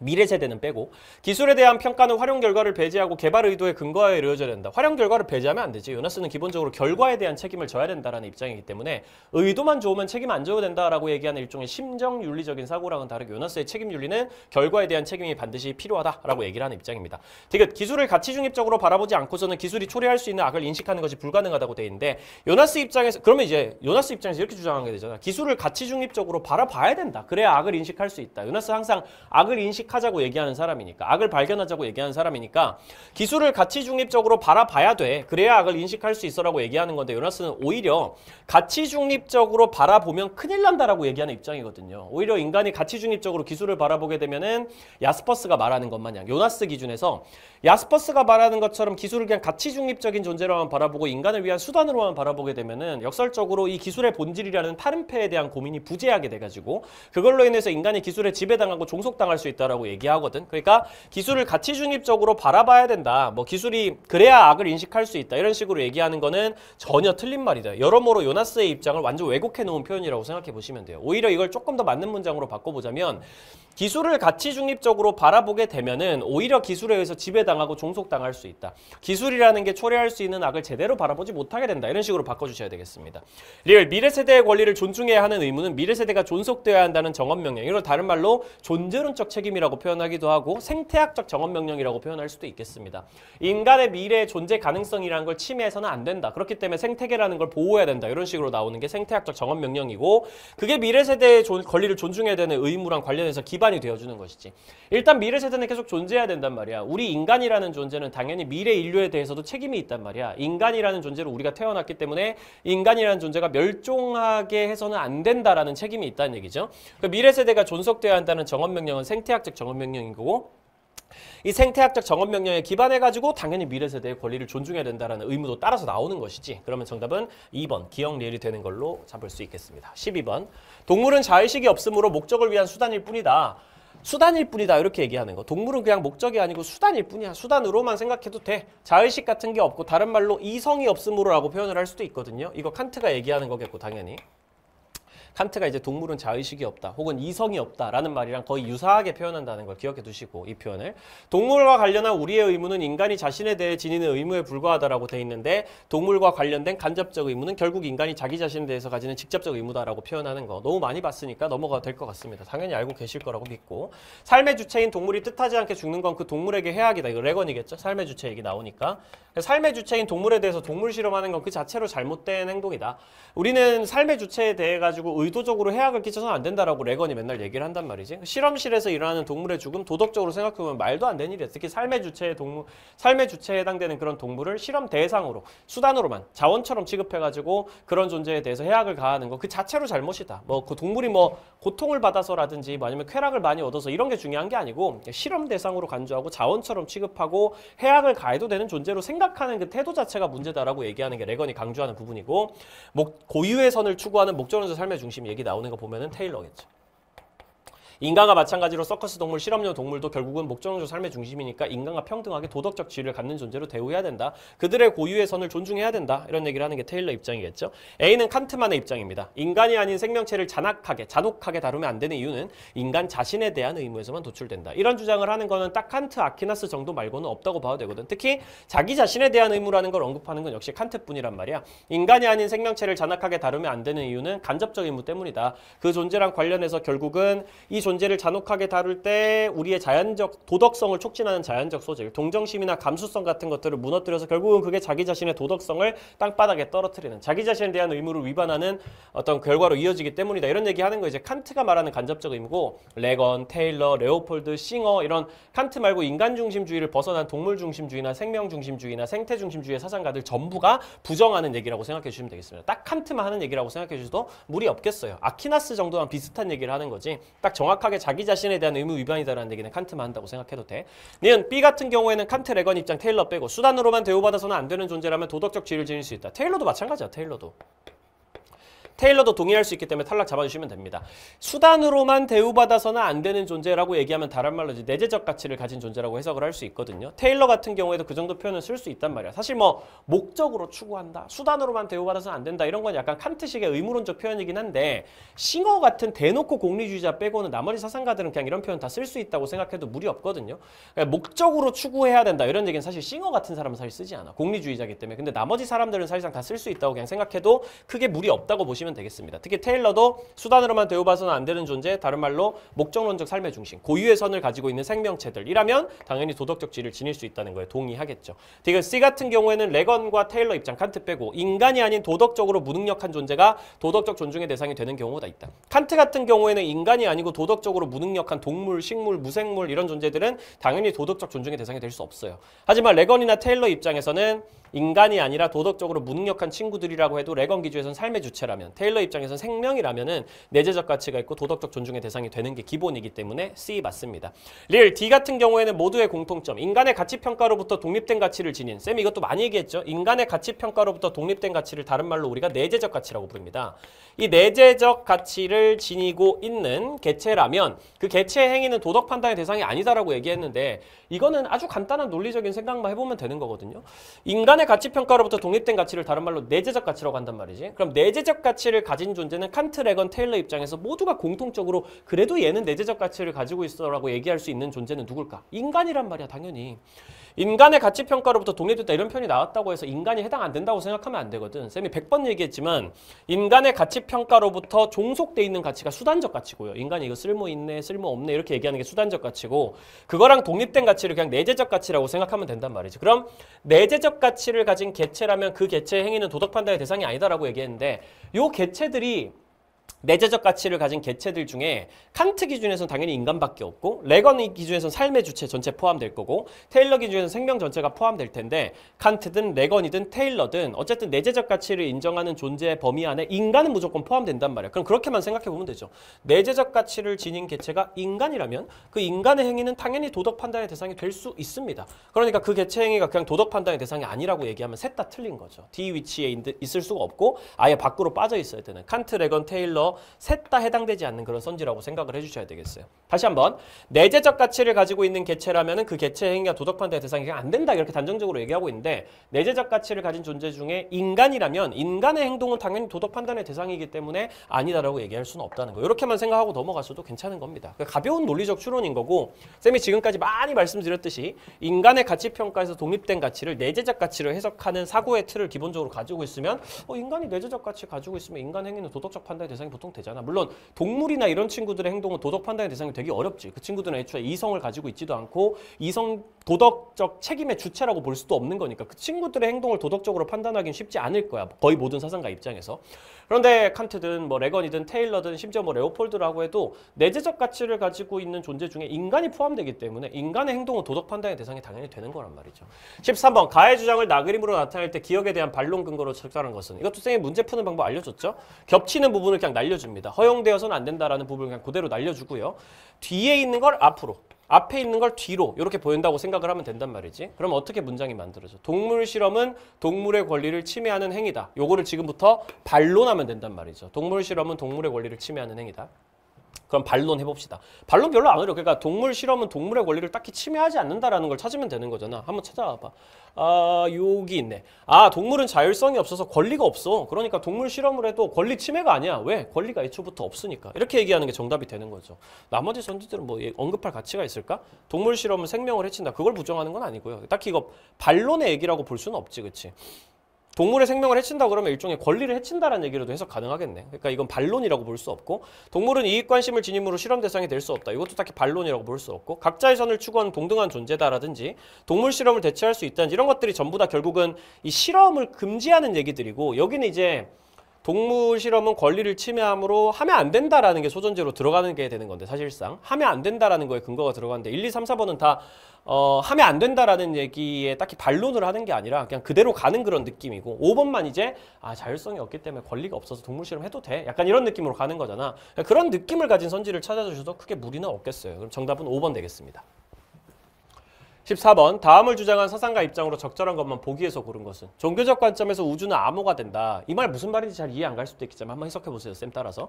종교적 인간에게는 식물의 리듬 속에서 생명과 창조의 신비, 청춘과 불사의 신비가 계시된다라고 돼 있는데, 약간 문학적으로 표현을 하는데 아주 쉽게 말하면 대충 이런 느낌이야. 이 기출 제시문 중에서 엘리아드가 이런 식으로 말하는 제시문이 출제가 됐던 적이 좀 있단 말이죠. 그 엘리아드 같은 경우에 이 종교적 인간이라는 사람들을 제시하는데, 이 종교적 인간들은 신이 있다는 걸 믿는 사람들이란 말이야. 이 종교적 인간의 관점에서 보면은 우리가 보통 성현이라고 말하는 사건을 보통 이제 뭐 그 기독교에 나오는 뭐 기적이라든지 아니면 되게 특이한 일이 벌어진다든지 보통 이런 걸로 많이 얘기를 하긴 하지만, 기본적으로 규정할 때는 사실 종교적 인간의 관점에서 바라보면 이 세상 자체가 신에 의해서 창조된 거잖아. 그래서 사실은 신이 이 세상 자체를 창조하는 과정을 통해 가지고 이 세상 전체를 통해서 사실 성스러움을 보여주고 있는 거다. 이런 식으로 해석할 수도 있거든. 그럼 종교적 인간에서 되게 높은 수준의 정신성에 도달하게 되면, 되게 높은 수준의 정신적인 단계에 도달하게 되면 이 세상 전체가 성현으로 계시가 된다. 이런 식으로 표현하기도 한단 말이지, 엘리아드 입장에서. 그래서 이런 얘기를 하는 거야. 이 우주를 보면서 일종의 암호로 해석을 하는 거야. 신이 자기의 모습을 보여주는 암호인 거지. 이 우주 전체가 성현인 거야, 사실은. 우주가 성 그 자체는 아니지만, 우주는 세속적인 우주를 뜻하는 거니까 성 그 자체는 아니라도 성이 이걸 창조해 놓음으로써 자기의 성스러움을 보여주는 수단이 될 수 있다는 거지. 그러니까 종교적 인간은 식물 같은 걸 보면서도 이 신비로움을 본다고, 이 성스러움을 느낀다고. 왜냐면 식물을 신이 창조한 거니까. 이 식물의 모습을 보면서 성현을 느낀다. 뭐 이 정도의 의미로 해석을 해주시면 되겠고, 엘리아드인 거고, 성현 얘기 나오니까. 성스러운 것으로 간주되는 모든 수목은 뭐 식물이나 크게 다를 바 없는 표현이거든요. 식물의 모범적 현상인 원형을 구현하고 있다는 사실로 말미암아 특권적인 지위를 얻게 된 것이다. 쌤은 개인적으로 이런 내용이 뭐 수능에 출제되거나 그럴 가능성은 좀 낮다고 생각하지만, 여러분들이 이거 이해가 안 되셨을 거니까 간단하게만 말씀드리면, 성스러운 것으로 간주되는 수목이 있어. 우리가 성현으로 취급하는 뭐 나무라든지 이런 친구들이 있어. 그런 나무들이 식물의 모범적 현상인 원형을 구현하고 있다는 게 대충 어떤 얘기냐면, 엘리아드가 약간 이런 느낌으로 얘기를 하거든. 최초로 신이 창조했던 나무가 있을 거 아니야. 최초로 신이 세상에 드러나게 만들었던 나무나 식물이 있을 거 아니야. 그 식물의 모습을 원형이라고 보통 표현을 하는 거거든요. 태초의 세상을 신이 창조할 때 그때 신이 만들어 놓은 최초의 나무나 최초의 식물들, 그 친구들이 말하자면은 신이 딱 모습을 규정해 놓은 최초로 만들어진 식물이고, 그 식물을 기반으로 해가지고 그 이후의 식물들이 계속 생겨났을 거란 말이지. 우리가 보통 성스럽다고 얘기하는 나무들이나 이런 친구들은 그 최초의 식물을 닮은 친구들이라고 지금 얘기를 하고 있는 거예요. 우리가 성스럽다고 얘기하고 이 식물은 성현이야 라고 얘기하고 하는 친구들은 보통은 신이 최초로 세상을 창조할 때 만들었던 그 식물의 모습을 구현하고 있다, 아니면 모방하고 있다, 이런 식으로 묘사를 할 수 있단 말이야. 그래서 일종의 특권적인 지위, 성현으로서 인정이 된다, 이런 식으로 묘사하는 건데, 이런 맥락을 자세하게 알지 못해도 그냥 여기서는 그냥 이 정도로만 생각하고 넘어가도 괜찮습니다. 모범적 현상인 원형을 구현하고 있어서 특권적 지위를 가지고 있다. 다른 말로 그냥 이 친구들이 성현이다, 이렇게. 어쨌든 성스러움이 현실에 나타나는 모습을 보여주는 친구들이기 때문에 숭배되는 친구들이다. 그 자체가 신 그 자체는 아니지만 신의 모습을 현실에 나타내주고 있다. 딱 이 정도로만 생각하고 넘어가도 크게 무리는 없습니다. 방금 전에 쌤이 한 말을 다 이해할 필요는 없고요. 그냥 결국은 이 성스러운 것으로 간주되는 수목은 성현이기 때문에 결국은 이 친구들이 숭배되고 있는 거구나. 이 신의 모습을 구현했다고 얘기하고 있는 거구나. 이렇게 생각하면 되겠어요. 성스러운 것과 세속적인 것은 현실에서 공존할 수 있으니까 엘리아드가 맨날 성현을 얘기하는 거지. 성스러움이 세속적인 것을 통해서 자기 모습을 보여주는 성현이 나타나려면 공존할 수 있어야 되겠지, 당연히. 니은 성스러움이 드러나는 사물은 그 자체로 초월적인 신이다. 전혀요. 성스러움이 드러나는 사물을 우리가 성현이라고 부르는데, 그 성현이 신이 아니고 성현을 통해서 신의 모습을 보여주는 거지. 세속적인 어쨌든 그 성현이라고 해도, 아무리 성스러운 나무고 성스러운 식물이라고 해도 그 친구도 어쨌든 세속적인 존재긴 해. 하지만 그걸 통해서 신의 모습을 보여주니까 성스럽다고 얘기를 하는 거지, 우리가. 되게 종교적 인간은 사물을 통해 드러나는 성스러움을 숭배한다. 맞는 말이죠, 그죠? 종교적 인간은 세속적인 사물을 통해서 성현이 나타나면은 그 신이라는 존재를 숭배하는 거고, 혹은 성현을 숭배한다라고 표현해야 됩니다. 다만 그 사물을 그 자체로 숭배하는 게 아니고 그 사물을 통해 드러난 신의 모습을 숭배하는 것이다, 이렇게 표현하는 거죠. 사물의 특수한 양식으로 성스러움의 양태가 제시될 수 있다. 사물들은 특수해요. 사물들은 모양이 다 다릅니다, 이렇게 표현하는 거예요. 사물들은 뭐 휴대폰의 모양도 있을 거고, 뭐 분필의 모양도 있을 거고, 리모컨의 모양도 있을 거고, 현수라는 인간의 모양도 다 특수하잖아. 그런 특수한 모습을 통해 가지고 이 사물이라는 게 성스러움의 모양과 형태를 계시해 줄 수 있다, 우리에게 보여줄 수가 있다고. 왜냐하면 이 사물의 성현이 드러나는 순간 굉장히 다양한 모습을, 예를 들면 쥐가 갑자기 일어나가지고 현수야 나다, 이렇게 얘기할 수도 있고, 하늘에서 갑자기 번개가 떨어져가지고 나의 적을 벌할 수도 있고, 혹은 뭐 인간이 물 위를 걸어 다닐 수도 있고, 그런 사물의 굉장히 다양한 모습을 통해 가지고 성스러움이라는 것은 자기의 다양한 모습과 형태로서 자신을 나타내 보여준다, 이렇게 얘기하는 거거든. 결국 성현을 통해서 성스러움의 양태가 드러난다, 이런 얘기를 지금 엘리아드가 하고 있는 선지다라고 생각을 해주시면 되겠습니다. 15번. 쉽네요. 우리가 무엇을 해야 하는지를 지시해주는 것, 오직 고통과 쾌락뿐. 딱 봐도 공리주의 느낌이 나죠. 공동체의 행복을 증가시키는 게 최고야. 경향이 감소시키는 교양보다 클 경우 공리의 원칙에 일치해서 유용성의 원리에 따라 최대 다수의 최대 행복을 만족시키면 그게 옳은 거야. 공리주의. 정확히는 공리주의의 창안자인 벤담입니다. 자기 이익을 최우선으로 고려해. 아니야, 그지? 모두의 이익을 생각해야지. 단원들의 의사가 아니라 단장의 권위를 중시해. 말도 안 되는 소리 하고 있고, 오케스트라 전체에 가져올 손익 계산, 손익계산 해가지고 오케스트라 전체의 이익을 증가시키냐 손해를 증가시키냐 이거에 따라 가지고 이익을 많이 증가시키면 옳다라고 얘기하는 거고 다수 의견이 항상 옳다. 말도 안 되는 소리고 그 자체로 선언행위가 뭔지 고민을 칸트나 하는 얘기고 이렇게 잡아주시면 되겠습니다. 너무 쉬웠기 때문에 이거는 그냥 금방 얘기하고 넘어갈게요. 16번 갑. 평화 상태는 국가 상호 간의 계약 없이는 보장될 수 없다. 국가 상호 간의 계약이 있어야 돼라고 강조하는 거 칸트란 말이지. 평화 얘기를 할 때 이 국가 상호 간의 계약을 통해서 뭘 만들어야 돼? 평화 연맹을 만들어야 된단 말이야. 국가 상호 간의 계약을 기반으로 해서 평화 연맹을 만든다라는 얘기는 당연히 기억하고 계셨어야 되고 각국의 자유와 영원한 평화 실현을 목표로 하는 게 또 평화 연맹이야. 평화 연맹은 국가들을 지배하려고 하지 않고 영원한 평화를 만들어서 각국의 자유를 보장하는 데 관심을 가져라고 얘기하는 게 또 칸트 스타일이기도 합니다. 이익 공동체도 세력 균형도 없는 곳에서는 국제법이 존재할 수 없다. 이익 공동체도 없고 세력 균형도 없는 곳에서는 국제법이 존재할 수 없다. 이건 대충 이렇게 해석하시면 되거든요. 현실주의 사상가 입장에서 이익 공동체라는 건 당연히 국가겠지. 국가도 없고 국가들 간의 세력 균형도 없고 이런 곳에서는 국제법이 제대로 존재할 수 없다라는 의미로 해석하면 되세요. 이 국제법이라는 거는 모겐소나 현실주의 사상가들의 입장에서 아예 아무 의미가 없는 건 아니지만 그렇다고 강력한 힘이 있지도 않아요. 기본적으로 일반적인 상황에서는 보통 국가들이 국제법을 좀 지키긴 하는데 이 국제법이 그래서 일반적인 상황에서는 모겐소가 이렇게 주장하거든. 국제법이라는 게 아주 일반적인 상황에서는 어느 정도는 세력 균형이 약간은 실현돼 있다는 전제 하에서는 일반적으로는 국가들이 국제법을 보통 잘 지키기는 해. 그런데 이 세력 균형이 완전히 깨져버리고 국제법이라는 게 그렇다고 대단한 강제력을 가지고 있는 건 아니기 때문에 이 국제법, 이 세력 균형이 완전 깨져버린 상황에서는 국제법을 사실 안 지키는 국가들이 나타날 수 있다는 점에서 국제법은 명확한 한계를 가지는 거거든. 모겐소 입장에서, 현실주의 사상가들 입장에서. 그래서 이런 식으로 표현하는 거야. 기본적으로 이익 공동체라는 건 국가가 없으면 사실 국제법 당연히 없는 건 맞는 거고 세력 균형이 아예 존재하지 않으면 국제법은 사실 별 의미가 없다. 세력 균형이 없이 세력 균형이 완전 깨져 있으면 국가들이 사실 국제법을 지키지 않을 거야. 이런 느낌의 얘기를 하는 거라고 생각해 주시면 되겠습니다.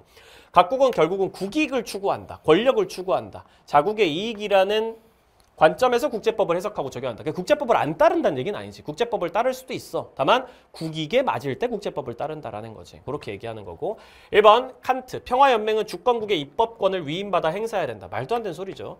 평화연맹이 주권국의 입법권을 가져갈 수 없습니다. 주권국의 입법권은 주권에 해당되는 권리란 말이지. 국가의 가장 중요한 권리 중에 하나잖아. 입법을 한다는 권리가. 그걸 절대로 평화연맹이 위임받을 수가 없어. 평화연맹은 국가의 주권을 뺏거나 아니면 스스로 주권체가 될 수 없기 때문에 2번 평화연맹은 개별 국가를 국제법에 강제로 복종시키는 거 아니라고 쌤이 많이 얘기했었죠. 평화연맹은 개별 국가를 국제법의 어떤 지배하에 넣어줄 수 있는 친구는 될 수 있지만 그 지배라는 표현이 혹은 국가들이 국제법의 지배 밑으로 들어간다. 혹은 국제법의 규제하에 들어간다. 이런 표현들이 강제적으로 복종당한다는 얘기는 아니거든요. 스스로 따른다라는 얘기이기 때문에 항상 그렇게 생각해야 돼. 국가의 주권은 그 국가에 있고 그 국가가 국제법을 따른다면 그것은 자신의 이성적 판단에 따라서 그렇게 하는 것이지 남이 그렇게 명령해서 그러는 게 아니라는 거야. 3번 현실주의. 국내 정치와 국제 정치의 본질은 서로 다르지 않다는 게 현실주의 입장이죠. 기본적으로. 국내 정치도 결국 권력 투쟁이고 국제 정치도 권력 투쟁이고 그런 얘기를 계속하는 게 현실주의 입장이기 때문에 전혀 다르지 않다라고 얘기하는 것. 지금까지 기출 몇 번 나왔었고요. 현실주의. 세력 균형을 도모하는 군비 경쟁은 전쟁을 유발할 수 있다. 현실주의 입장에서 세력 균형을 도모해가지고 사람들이 서로 야 얘가 이렇게 세네? 그럼 세력 균형을 한번 맞춰보자. 그럼 얘가 또 무서워가지고 또 더 올리고 또 따라가려고 하면 더 올리고 그러다가 어떨 땐 얘가 또 갑자기 군비 돈을 되게 많이 써가지고 군비에 관련해가지고 갑자기 역전이 돼버려. 그럼 얘가 더 올리고 이런 일이 막 벌어질 수 있단 말이야. 최종적으로 세력 균형이 딱 맞춰지게 되면은 그건 전쟁을 좀 억제할 수 있겠지만 세력 균형을 도모하는 과정에서 군비 경쟁을 막 하다가 그 과정에서 엎치락 뒤치락 하는 과정에서 세력 균형이 깨지는 상황도 당연히 발생할 수 있단 말이에요. 의도는 세력 균형을 도모하는 거였지만 궁극적으로 따지면 이 군비 경쟁으로 인해서 세력 균형이 역설적으로 깨지게 되는 일도 현실에선 발생할 수 있단 말이죠. 그건 전쟁을 유발할 수 있다는 게 현실주의의 기본적인 입장이라고 보시면 되겠습니다. 세력 균형을 도모하는 군비 경쟁에 따라 가지고 이 세력 균형이 완벽하게 맞춰진다는 보장이 없기 때문에 세력 균형에 맞춰지면은 전쟁이 꽤 억제되겠지만 세력 균형을 도모하는 의도로 삼는 그런 군비 경쟁 과정에서 전쟁이 벌어질 수는 있다고 봐야 되겠죠. 5번 칸트랑 현실주의. 평화 실현을 위한 각국의 무력 행사는 항상 정당하다. 칸트 입장에서 말도 안 되는 소리입니다. 평화 실현을 위해 가지고 뭐 다른 나라를 쳐들어가면 그게 정당화될 수가 있나? 절대 안 돼. 다른 나라의 주권은 절대 폭력적으로 간섭하면 안 된다고 칸트가 딱 찍어놨기 때문에 기본적으로 방어전 정도만 칸트는 인정하고요. 평화를 실현하기 위해서 막 무력을 행사하면서 평화를 실현한다? 칸트가 좋아하는 방식이 절대 아니라고 생각을 해주시면 되겠습니다. 현실주의 입장에서도 그게 항상 정당하다라고 보기는 좀 어렵죠. 현실주의 입장에서 기본적으로 국가는 국익을 추구하는 존재라서 국익을 추구하는 게 너무 당연하게도 국가가 요구하는 국가가 생각하는 어떤 목표가 될 수밖에 없고 국익을 위해서 하는 국가들의 행위는 정당하다. 뭐 이런 얘기는 할 수 있겠지만 평화 실현을 위해서 하는 무력 행사가 항상 정당하다. 현실주의도 딱히 그런 주장은 하지 않는다라고 생각하고 넘어가 주시면 되겠어요. 4번 정답이었고 17번도 약간 쉬어가는 문제 같은 느낌. 그냥 읽고 풀면 되는 거. 지식 검색의 기능을 넘어 일상 대화를 나누는 친구의 역할까지 수행하는 생성형 인공지능. 매력적인 존재다. 쌤이 요즘에 되게 그걸 많이 느껴요. 요즘에 거의 내가 GPT에다가 진짜 뭘 많이 물어보거든. 그럼 거의 다 알고 있더라고, 대단하게도. 굉장히 매력적인 존재긴 하죠. 하지만 생성형 인공지능에 대한 과도한 의존은 사용자의 깊이 있는 사고를 방해한다. 그것도 맞는 것 같아. 슬슬 약간 GPT랑 많이 대화를 하고 그러다 보니까 슬슬 약간 이제 내 뇌를 약간 스스로 쓰거나 막 뭐를 책을 찾아보거나 그러는 게 점점 더 줄어드는 게 느끼거든. 세균 관련해 가지고도 GPT한테 쌤이 보통 많이 물어봐요. 바로바로 생각이 안 날 때는. 그럼 얘가 막 대답을 해주는데 의심스러울 때가 되게 많아. 그래서 찾아보면 막 다른 내용이고 그런 경우도 생기기도 하고. 그거랑은 별개로 얘가 옳은 내용을 제공해 준다고 해도 약간 내 사고가 점점 약간 이 친구한테 외주가 된달까? 약간 그런 느낌을 좀 느낄 때가 있습니다. 생성형 인공지능이 보내는 지지에 익숙해. 맞죠? 그리고 얘가 또 약간 그렇지. 얘가 약간 자꾸 날 응원해줘, 그지? 약간 사실 잘못됐거든? 근데 막 응원을 해줘. 다이어트를 하고 싶은데 막 뭘 치킨을 먹고 싶다 그래. 그럼 막 그거는 안 되긴 하는데 뭐 먹을 거면 이렇게 먹어라. 막 이런 식으로 막 얘기를 해줘. 사실 먹으면 안 되는 건데 그런 것들에 되게 익숙해지면 사용자가 약간 아 내가 하는 일이 다 맞구나. 약간 이런 생각을 하게 돼요. 약간 어떻게든 내가 하고 있는 일을 정당화시키려고 GPT한테 논리를 만들어라고 시키고 막 이런 게 가능해질 수가 있죠. 또 소통에 너무 지나치게 몰입하면 인간관계로부터 멀어질 수도 있고 GPT랑 사귀고 막 이런 일이 나중에 나타나겠지 분명히. 생성형 인공지능을 또 무작정 거부할 수도 없거든. 당연히 아예 거부할 수는 없어. 시대 변화의 하나니까. 생성형 인공지능을 어떻게 활용하느냐의 문제지. 좀 적절하게 문제점은 좀 인식하면서 비판적으로 사용해야 된다 이런 얘기가 나오겠죠. 자신을 객관적으로 보는 도구로도 생성형 인공지능을 좀 활용해가지고 약간 그 있잖아. 그 먼데인가? 그 GPT 중에 약간 그 GPT인데 굉장히 비판적으로 우리에 대해서 얘기해주는 우리의 약간 무슨 인지 부조화라든지 약간 우리의 약한 모습 같은 걸 딱 끄집어내가지고 우리를 약간 비판해주고 약간 야단을 쳐주는 그런 GPT로도 좀 활용을 해야 된다. 뭐 이런 얘기들을 하고 있는 거라고 봐주시면 되겠죠. 반성적 태도가 요구된다는 게 주제지 뭐 1번이지 바로. 좀 반성해라. 너 너무 생성형 인공지능에 너무 또 의존하고 그러면 안 된다. 라는 얘기가 딱 나와 있으니까 1번이 바로 답이고 현실의 인간관계를 대체하도록 해야 돼. 말도 안 되는 소리를 하고 있어.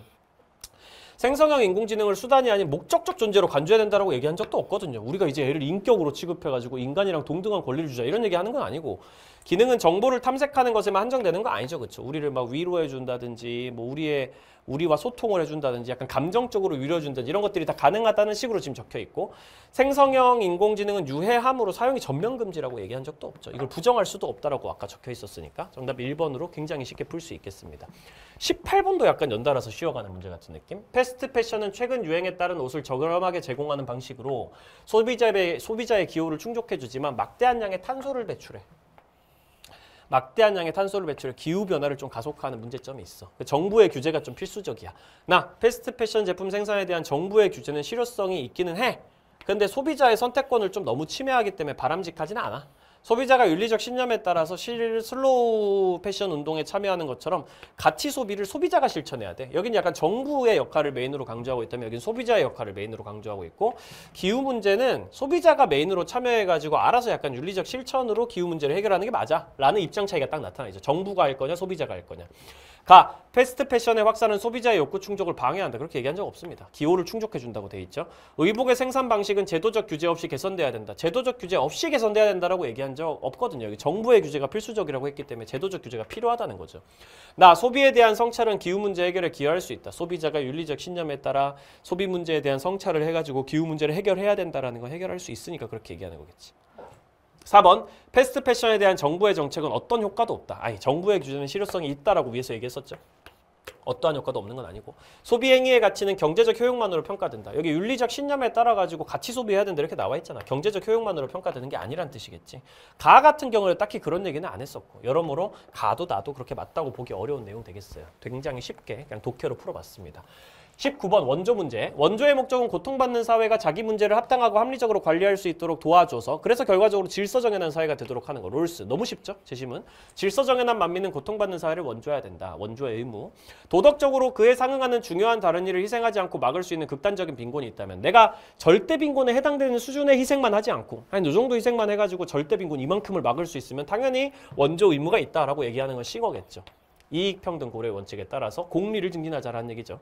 1번 롤스, 원조 대상의 빈곤이 해소되어야만 원조 중단이 가능하다. 말도 안 되는 소리를 하고 있어. 롤스는 빈곤 해소라는 걸 원조 중단 시점으로 보지 않거든요. 원조 대상국이 원조 주체가 될 때, 그러니까 원조 대상국인 고통받는 사회가 질서정연한 사회가 되면 원조 중단이 가능한 거지, 빈곤이 해소되면 아니야. 빈곤이 해소됐다고 그냥 질서정연한 사회가 되는 것도 아니고, 질서정연한 사회가 되고 다른 나라보다 좀 더 상대적으로 빈곤할 수도 있어. 롤스는 원래 빈곤 같은 걸 기준으로 삼지 않습니다. 원조를 함에 있어가지고. 물론 원조 대상국으로 삼는 고통받는 사회가 빈곤 문제 때문에 고통받을 수도 있겠지만, 빈곤하다고 무조건 다 질서정연, 고통받는 것도 아니고요. 빈곤하지 않다고 다 질서정연한 것도 절대 아니기 때문에 빈곤 해소라는 거를 그 자체로 원조 중단 조건으로 삼다거나 그건 말이 안 되죠. 이번 롤스, 고통받는 사회가 질서정연한 사회가 되는데 필요한 부의 정도는 사회마다 다를 수 있으니까 이번에 6월 평가원에서 롤스 기준에서 우리가 원조를 하는 과정에서 경제적인 지원 혹은 물질적인 지원도 할 수도 있다라는 얘기가 나오는 거지. 고통받는 사회가 질서정연한 사회가 되는데 필요한 부의 정도는 사회마다 조금씩은 다를 수가 있어. 그래서 롤스 기준에서도 원조 방식이 항상 모든 나라에 다 똑같을 필요는 없는 거야. 부가 더 많이 필요한 나라가 있을 수 있어. 정말 찢어지게 가난한 나라가 있을 수가 있고, 어떤 나라는 상대적으로 좀 덜 가난한 나라가 있을 수 있지. 정말 찢어지게 가난해가지고 질서정연한 사회가 되는데 필요한 물질적인 기반이 너무너무 부족한 그런 사회라면은, 그런 사회 같은 경우에는 우리가 돈으로 원조를 하는 것도 아예 불허용되는 건 아닙니다. 부정의한 건 아니에요.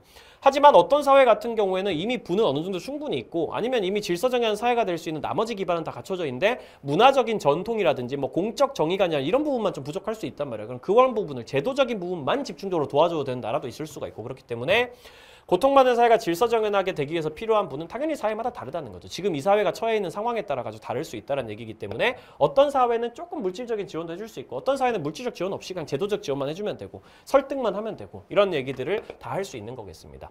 3번 싱어, 개인 간 부의 불균등으로 인해 필연적으로 원조는 의무로 규정된다. 전혀요.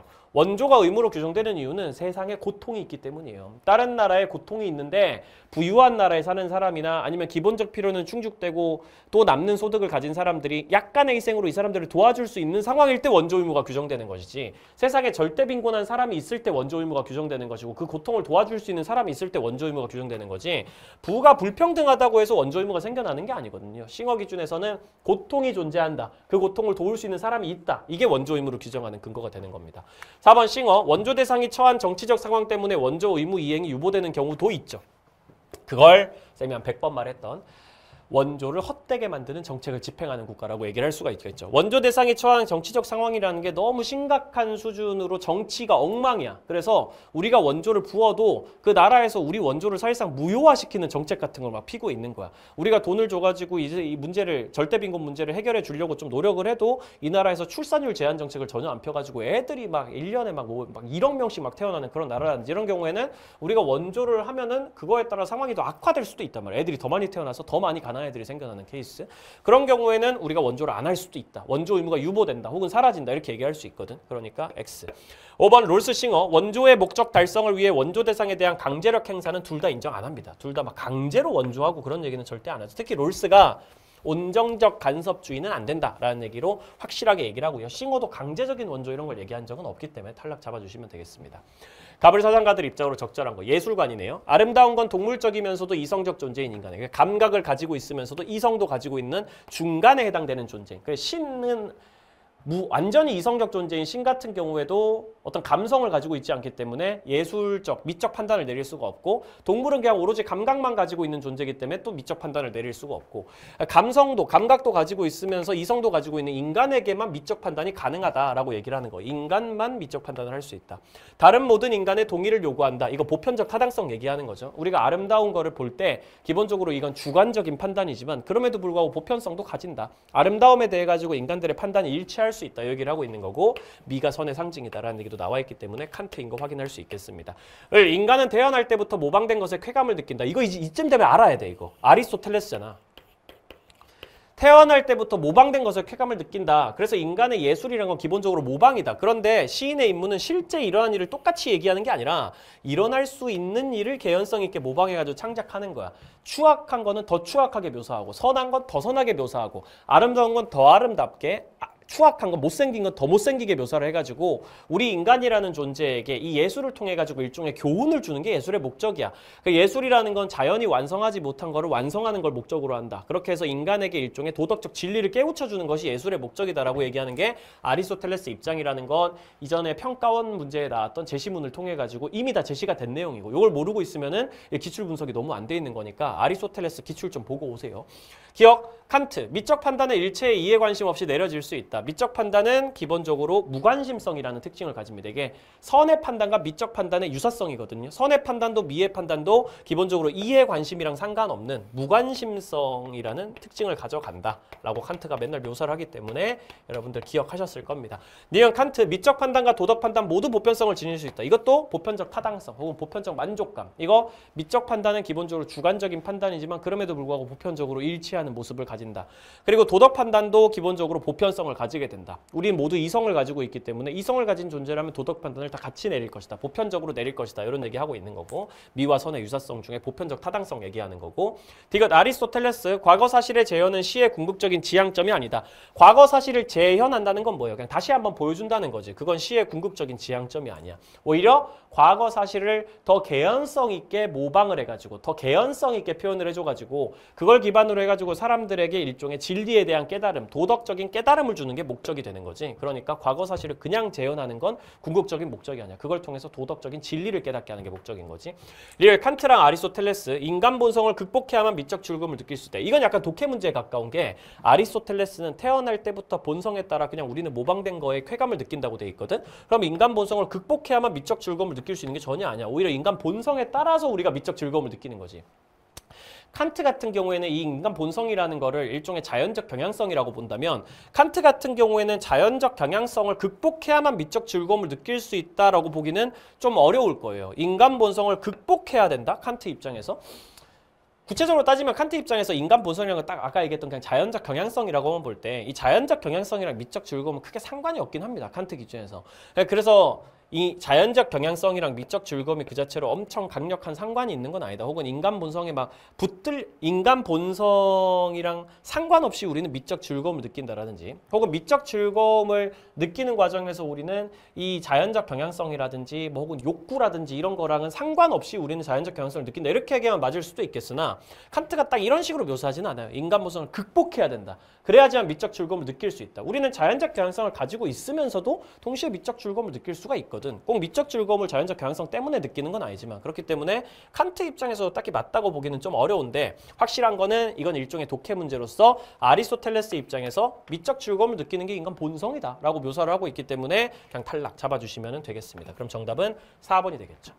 이렇게 올해 수능 전까지 마지막으로 보게 된 학력평가 해설까지 쌤이 마무리를 했습니다. 이제 다음 메인 해설은 수능 해설이 되겠어요. 여러분들 지금까지 공부하느라 너무너무 수고 많으셨고 이제 한 달 정도 남았으니까 한 달이면 이제 생활관리에서 쌤이 요것도 요즘에 계속 하고 있는 얘기인데 생활관리에서 역전이 충분히 가능한 시간이니까 마지막까지 쌤 커리큘럼들 따라오셔도 좋고 그게 아니라도 다른 방식으로든 꼼꼼하게 공부하십시오. 항상 제시문을 보면서 이해하겠다라는 마인드를 가져야 되고 그게 아직까지 안 돼 있다면 막판에라도 집중적으로 제시문들 좀 독해하면서 이 사상가의 논리를 좀 이해해가지고 선지를 파악하려고 노력하셔야 된다는 그런 공부를 좀 해야 된다고 그런 말씀을 좀 드리면서 요 2026학년도 학력평가 해설도 좀 맞춰보도록 하겠습니다. 지금까지 너무너무 고생 많으셨고 시험 보느라고 고생 많으셨고 이제 수능에서는 좀 웃으면서 다시 한번 좀 볼 수 있도록 다 같이 노력을 해봤으면 좋겠어요. 쌤도 이제 한 달 정도 남은 시간 동안 되게 열심히 좀 빡세게 달려가지고 여러분들 마지막까지 도와줄 수 있는 부분 다 도와드리고 마무리를 좀 해보도록 하겠습니다. 이거 해설 듣느라고 너무너무 수고 많으셨습니다. 지금까지 이투세 현쌤이었습니다.